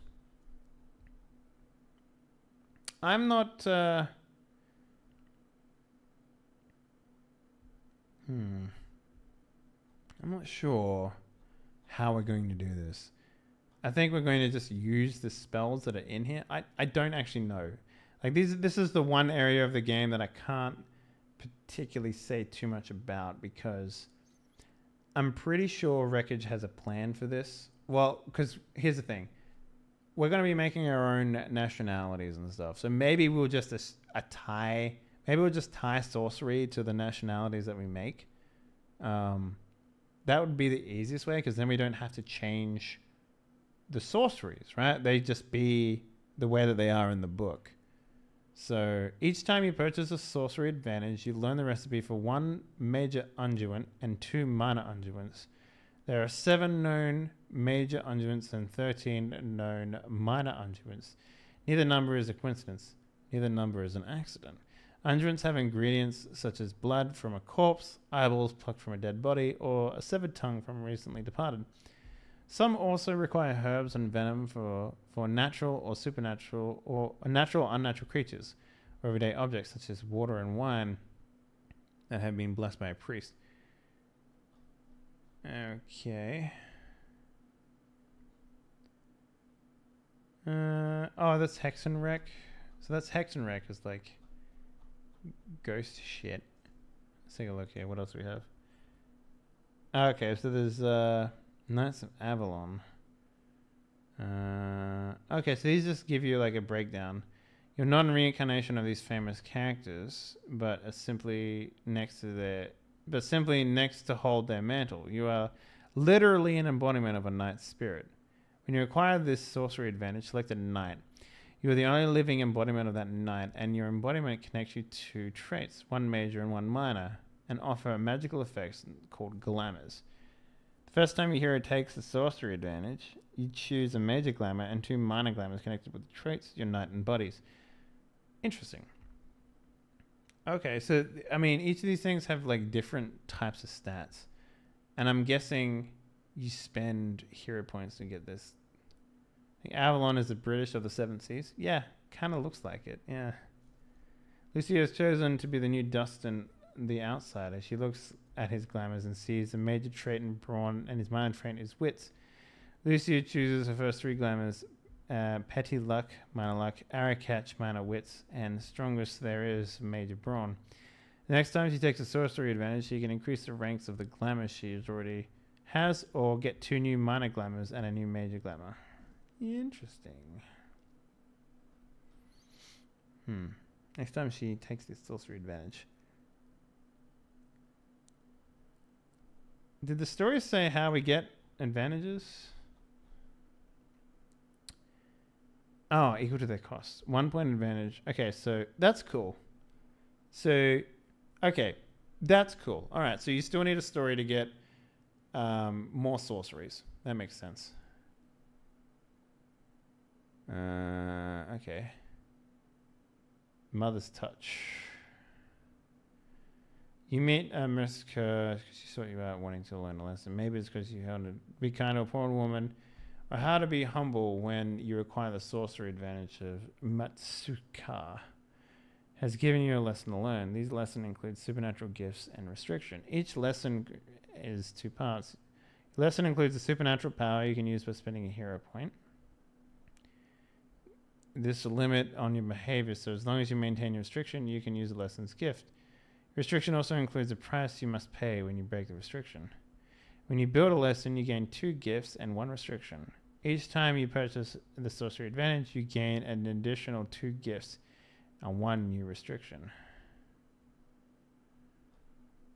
Cool. Oh, neato.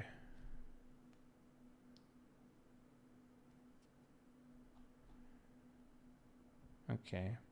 So let's take a look at Purify. You cleanse a room of toxins and poisons, disease, and even dirt. The room is perfectly sterile after its use. Purify affects every surface inside closed and locked drawers, even affects food and drink. A potentially unfortunate side effect is that any alcohol in the room loses its potency. Oh, that's kind of cool. And it costs a hero point to activate. So what does the Knights of Avalon do then? In order to atone, a knight must seek another person, a confessor, who's bestowed the power of growl. Okay, wait, where's the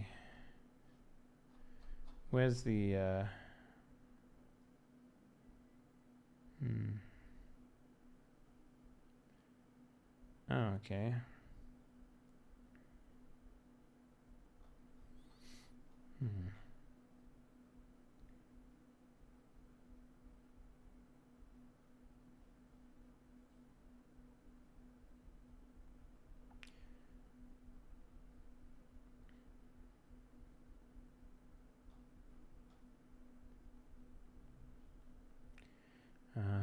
Okay, just kind of looking for how this actually works.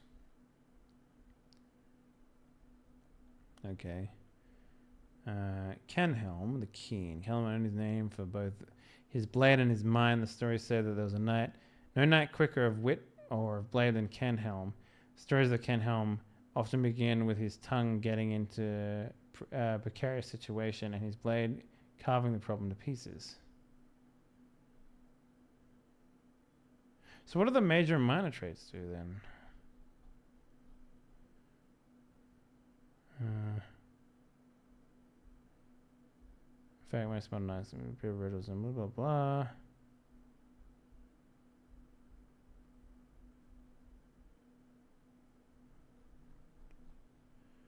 Okay, so you get glamours.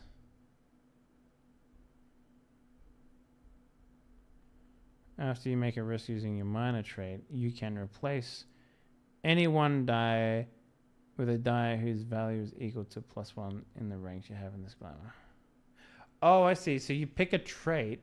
So I guess Wolfnod the Bold would have a major trait brawn and a minor trait is finesse. So petty luck. Activate this glamour. For the rest of the scene, after you make a risk, using your minor trait, in this case, finesse, you can replace any 1 die with a die whose value is equal to +1 plus the ranks you have in this glamour. You can replace any 1 die with a die whose value... You can replace any one die with a dice whose value is equal to 1 plus the ranks you have in this glamour.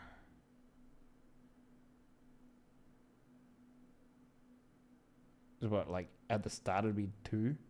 So you can replace a 1 with a 2? Oh, okay. 5 ranks in this glamour, you can add 5 points to any die you rolled. Okay. I mean, that's kind of cool, I guess. Oh, wait. Okay, so they're luck glamours. You can have any of them. Activate this glamour to eliminate any brute scores in the scene with a strength rating equal or less to the ranks you have in this glamour.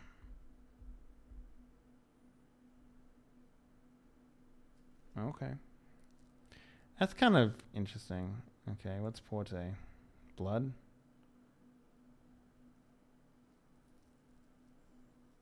Doorway magic. It involves a sorcerer cutting holes in the fabric of the universe. Wow, some of these sorceries are kind of fucked up. Okay, well, let's take a look at the dueling. Because this is like... They mentioned this in the combat scene. Any ruffian in the street can hack away with a sword. Such individuals might be known as the best sword in the slums and the sharpest soldier in the regiment, or the most dangerous crew in a crew of pirates. A duelist would take her apart without breaking a sweat.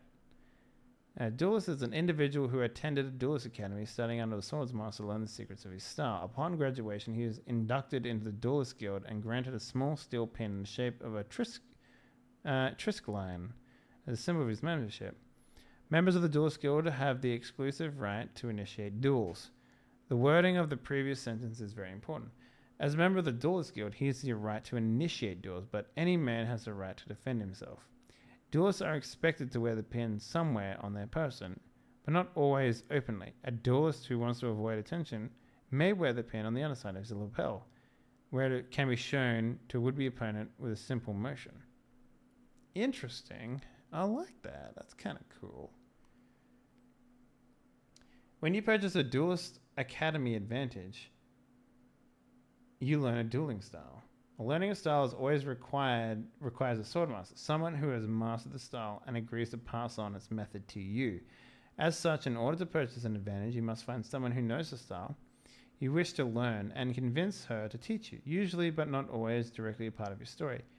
If you wish to learn an additional dueling style, purchase a Duelist Academy Advantage. Again, you can learn as many dueling styles as you care to learn, but remember that mastery of even a single style has taken some heroes years.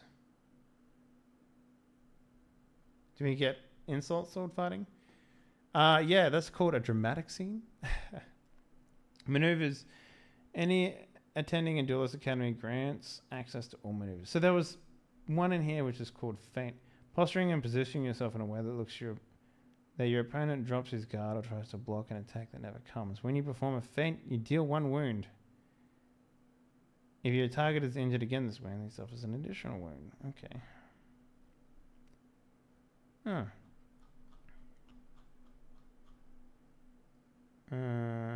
Grants access to all maneuvers.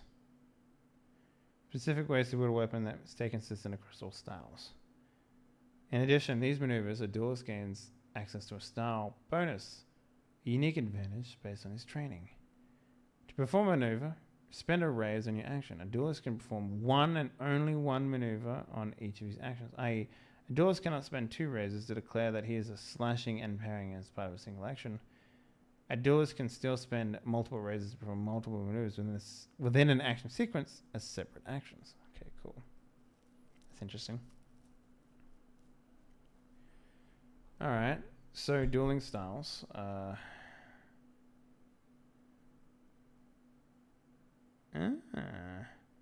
When you wield a fencing sword in one hand and nothing else, you can perform a special maneuver called the Aldainen Ruse, causing your target to take additional wounds to your ranks in panache.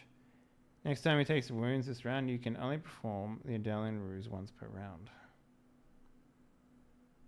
Okay. Duelist Guild sounds interesting. Yeah, it does, doesn't it? Okay, that's kind of cool. They basically go over like what happens. So that's neato. All right, here's the sailing. So that's kind of cool. There's bonuses here if you want to be like a sword man or a sorcerer man, or maybe both. Sailing in here. So this is the last thing that we need to understand in this game. So basically everything comes down to heroes points. So you need to generate hero points in this game in order to activate them. But dueling seems to be activated from raises, but hero points seem to be activated from sorcery seems to be activated from hero points, and dueling is activated from raises, which is kind of interesting in a way. Okay, ships are key to Thea's economy. Moving large amounts of cargo from one nation to another, from one continent to another, requires the use of ships. So much wealth as moving around naturally attracts the attention of the criminal element. On roads, these criminals are highwaymen. In cities, these criminals are robbers and burglars. On the sea, these criminals are pirates. And with pirates, you get nations finding new ways to protect their treasure. This is literally open warfare on the seas. Life as a sailor has never been so dangerous and so profitable. A sailor's profession requires a heavy array of skills. He must have sailor's hands strong, be stout of heart, healthy, and have the guts of iron. Or he's no use at all. He must learn how to tie dozens of different knots. Okay, whatever. We get it.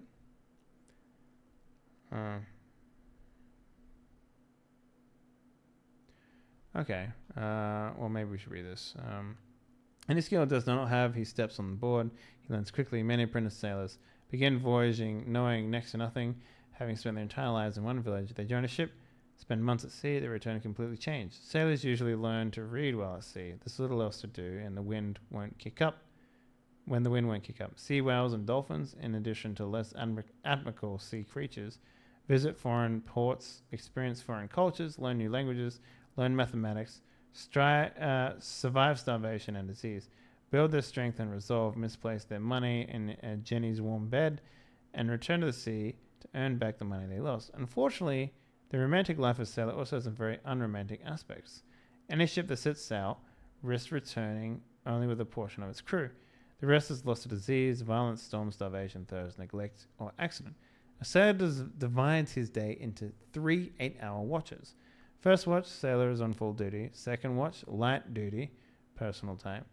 Third watch, sleeping. The first watch is active duty, performing your job on the ship. The second watch is filled with eating your main meal after your shift, working on sewing, sails and clothing, carpentry, building, and cutting stuff for the master carpenter like spares, stray blocks, etc. Or smithing, chipping cannonballs and replacing flintlocks. You also help out other master mates. Learning new position on a ship. It's always a good idea to make yourself more valuable. You could make bandages for the doctor, peel potatoes for the cook, and then if the time is over, you can read or learn to read from literature mate. Study and whatnot depending on your station. While on board, you must handle rigging 50 feet in the air with 40-mile winds ripping at your balance, not to mention rain and sleet and renegade storm waves. The food you eat is usually rotten, the water putrid, and officers unforgiving of error. You must avoid conflict with your mates or risk a knife in the back, slit throat while you're asleep, or shove while you're up in the rigging. If the ship enters combat, your chances of survival plummet, depending on the flag of the enemy ship. If the surgeon's on board doesn't have tools to deal with the wound you earn, you'll probably bleed to death before anyone even knows you've been hurt. But at the end of the voyage, your paymaster will put more coins in your hands than you've seen in your entire life. In fact, with the money you earn from one voyage, you could retire comfortably. So if you chose. Of course, you usually spend the whole lot on wine and Jennings in a foreign port, meaning you have to take another voyage to earn back your newly lost fortune. That's the romantic life of a sailor. There's merchant, naval recruits, privateers, pirates. Okay. Ship's crew. Captain. Captain's role depends on the command.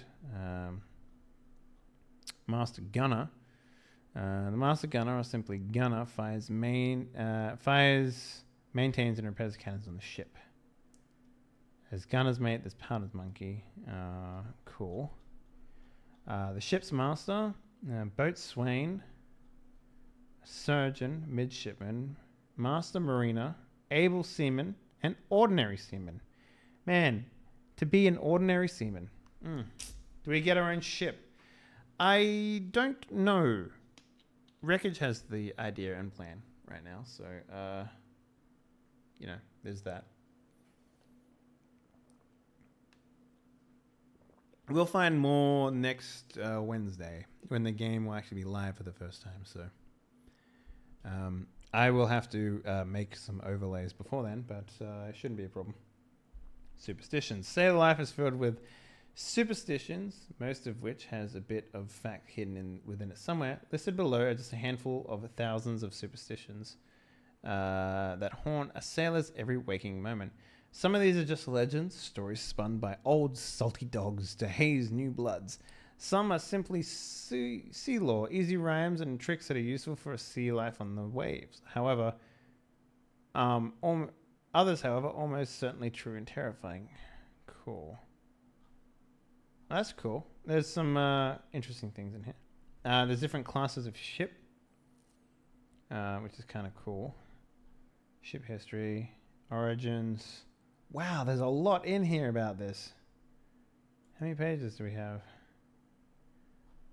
Ship backgrounds, adventures. They have a lot of homosexual kissing in the pictures here. I don't know if that's like a part of the game or like what's the deal there. Who knows? It's weird that they make a big effort to point that out more than anything. Like, I understand that you can do whatever you want in these games, but that's two. And I haven't seen any other kissing in this book, so that's weird.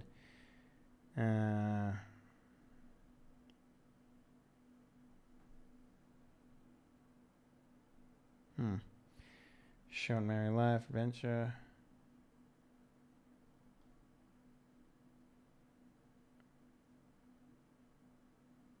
Oh. Adventures. What is this?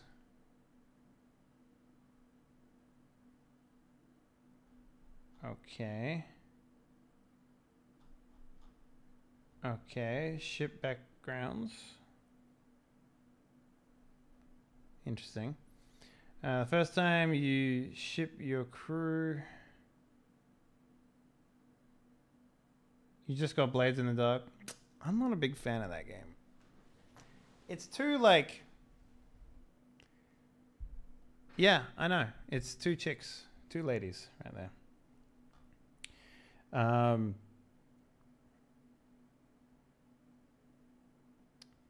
Remember the bonuses from adventures. Okay. Convince a hostile ship crew to join you. Okay. Is there like a mechanic here for... Okay, so there is like... a ship can take 5 hits before it takes a critical hit. A ship can take 4 critical hits before it becomes critical. Also, it's the exact same thing as before. Wait, is it 5? No, it's 4. So you get a 1 extra thing. Is there like a ship page, maybe? No, there's not. But there is a ship thingy. What's this? I don't know what that is. I don't know what this is, but...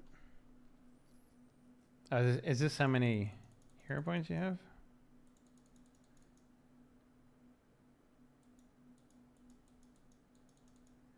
I'm guessing that's what that is. I don't know. It's weird that you can only have 3 then. Okay. Dividing the wealth. There's a lot in here, actually. Ooh, wow. Ship battles. Okay, this is what we needed to know. It's just like any other action sequence. The ship watch spies an enemy in the glass. The officer of the watch calls for the general quarters, and the GM also plays for the hero's approach. The sequence has consequences for the heroes to negate an opportunity to jump on. When the players use all the raises, the GM determines whether or not they're to continue the action sequence. Okay. Just like a normal action sequence, players can describe their approach for the rounds. For players who are not familiar with naval combat, here are some suggestions. Fire the cannon, Man the sails. Yep. Ship takes pot shots, so you requires a bit of resolve. Okay. The village crew. Repair the ship. Doctor's crew. Okay. Boarding party. Ship gets close enough to grapples. Okay. Gather dice. Yep. Same thing, really, as the other stuff. Spend razors and action to overcome consequences. Take advantage of the opportunities to create opportunities for the heroes and inflict wounds. Of course, the other ships aren't the worst thing the crew can encounter when sailing. There are larger things, meaner things, monsters. If your ship has the misfortune to encounter one of these beasts of the deep, your crew can attempt to put up a fight instead of resigning themselves to greeting a devil Jonah at the bottom of the sea. Wow, that's dumb. A particularly industrious or foolhardy crew may even seek such creatures out to study or hunt them for wealth and glory. A battle with a sea monster from the deck of your ship is like any other action sequence against a monster. Creatures may exhibit a number of monstrous qualities, or qualities of ships. Okay. Like ships, sea monsters tend to ignore wounds in favor of hits and critical hits. Okay. Sea monsters should be a fun encounter. Yeah. Life in the sailor ain't easy. Working all day, trying to sleep through the storms, under fire from pirates, sickness, drowning, heat exhaustion, dehydration, and freezing cold. The worst part of all this is nowhere to go. You're on a ship, along with other sailors. You are quite literally all on the same boat. Being on a ship builds camaraderie among sailors. Spend 2 years at sea with someone, and you're kin. Sailors do amazing things to protect shipmates, making incredible sacrifices. Remember that, because a ship isn't a bunch of numbers and words. A ship isn't the wood or the sails or the cannons. A ship's heart and soul is its crew, and every single one of them has a name. Secret societies. Okay. So that pretty much wraps up everything that I think that I needed to cover for this episode. So we did, how to create a character. The second thing we did was understanding the combat roles. The third thing we did was we took a very basic look at the magic system, but it's one of those things where if you feel like your character, you want to actually like do magic in the system, maybe that's something that you should read a little more detailed, because it seems like they're very different. One thing is hero points, another is resolve, another is like you have to have materials to do that sort of stuff. And all in all, the fourth one was understanding sailing and how to travel. Seems like sailing just sort of happens. You just sort of travel. There doesn't seem to be any like mechanics tied around moving one place to another. From what I could tell, I might have to go over it again. But it seemed like it was. They didn't really mention too much about that. It seems like you just sort of like narratively have like these little stop points and stuff like that. So, the way that it seems like a very cool game. I'm very interested to play this one because it's less about like your advantages to hit and more about your like how you spend your narrative like tokens, right? So to me, that seems like a much more interesting system than, say, like Dungeons and Dragons, for example, which is very like, these are the bonuses you get, these are the bonuses you can spend. A dope shirt. This is Bomb Threat from the Shadowrun roleplay game on Hit Me JP's channel. But it's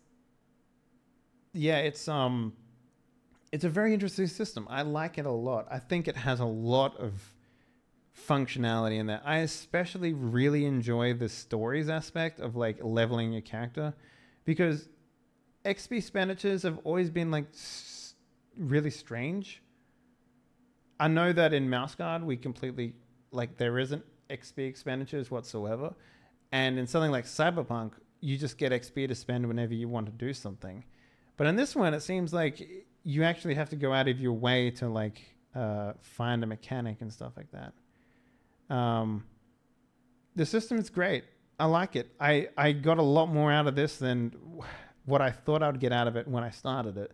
And I hope everyone who watched it also got everything out of it too. It's also worth pointing out that I'm going to be, there's going to be another episode on this. It's not going to be a drawing board. It's actually going to be a proper episode of the show on August 9th of this month, which is to say, August 9th at 5 p.m. PST. It's going to be, this show is going to be called Die Party Dead Man's Crest. It's going to be about world building, because from what I understand about Wreckage's intentions, who's the GM for this game, we're going to be making our own nations, because the book, the one thing that's interesting about the book, it's very set in stone what the nations are, and a lot of the character building is built around the nations. So we're going to be doing two things. The first, August 9th, world building. Players are going to come in, they're going to be able to talk about the nation that they want to build their character around. Like they want to talk about like the history, about the religion, about what their main export is, that sort of stuff. So, you know, we can sort of build the nations around that. I'll talk to Wreckage sometime during this week, and we might actually get Patreons on Die Party's show, which is patreon.com/Henley if you want to support that. The ability to add some stuff to the add a nation that characters can pick from, right? That might be a cool way of doing things. The second is, or at least aspects of a nation. I doubt we're going to be able to like hand over the reins to create an entire nation to some people without context. The second thing that's going to happen on August 16th of this month at 5 p.m. PST, we're going to be doing actual character creation, which means we're going to be going through the actual process of like building sorceries, creating stories, building characters, picking the nation that you're from, and, you know, basically doing backgrounds and stuff like that. So there's probably going to be a bit of altering on how that stuff works. Like, for example, I think what's going to happen is we're going to just open up all of the background stories to everyone, and not so much assign them to like a nationality, because it's going to be pretty hard to assign all of the stuff to a nationality, you know, like the other thing that we could potentially do is just take all the nationalities and just put them in different spots around the map, but that then would just be playing this game, right? So that's pretty much what's going to happen. So hopefully you enjoyed this episode, and if you're watching this in the future, hopefully it helped you understand the game a bit more, because it certainly fucking helped me understand the game. If you haven't already done so, guys, consider following the channel, because the show is going to be pretty interesting. It's going to be the next Die Party game that starts up, so make sure you check that out. But yeah, that's pretty much it, guys. Patreon.com/Henley for more information there. Follow the channel here on Twitch for more information. Subscribe to help the growth. And you can check out the archives over on my YouTube channel as well, which is youtube.com/C/Henley. I don't know what the actual URL for that is. But yeah, that's pretty much it. Guys, thank you very much for watching. We're going to end it here. I hope it was illuminating, because it certainly was for me. Anyways, good night.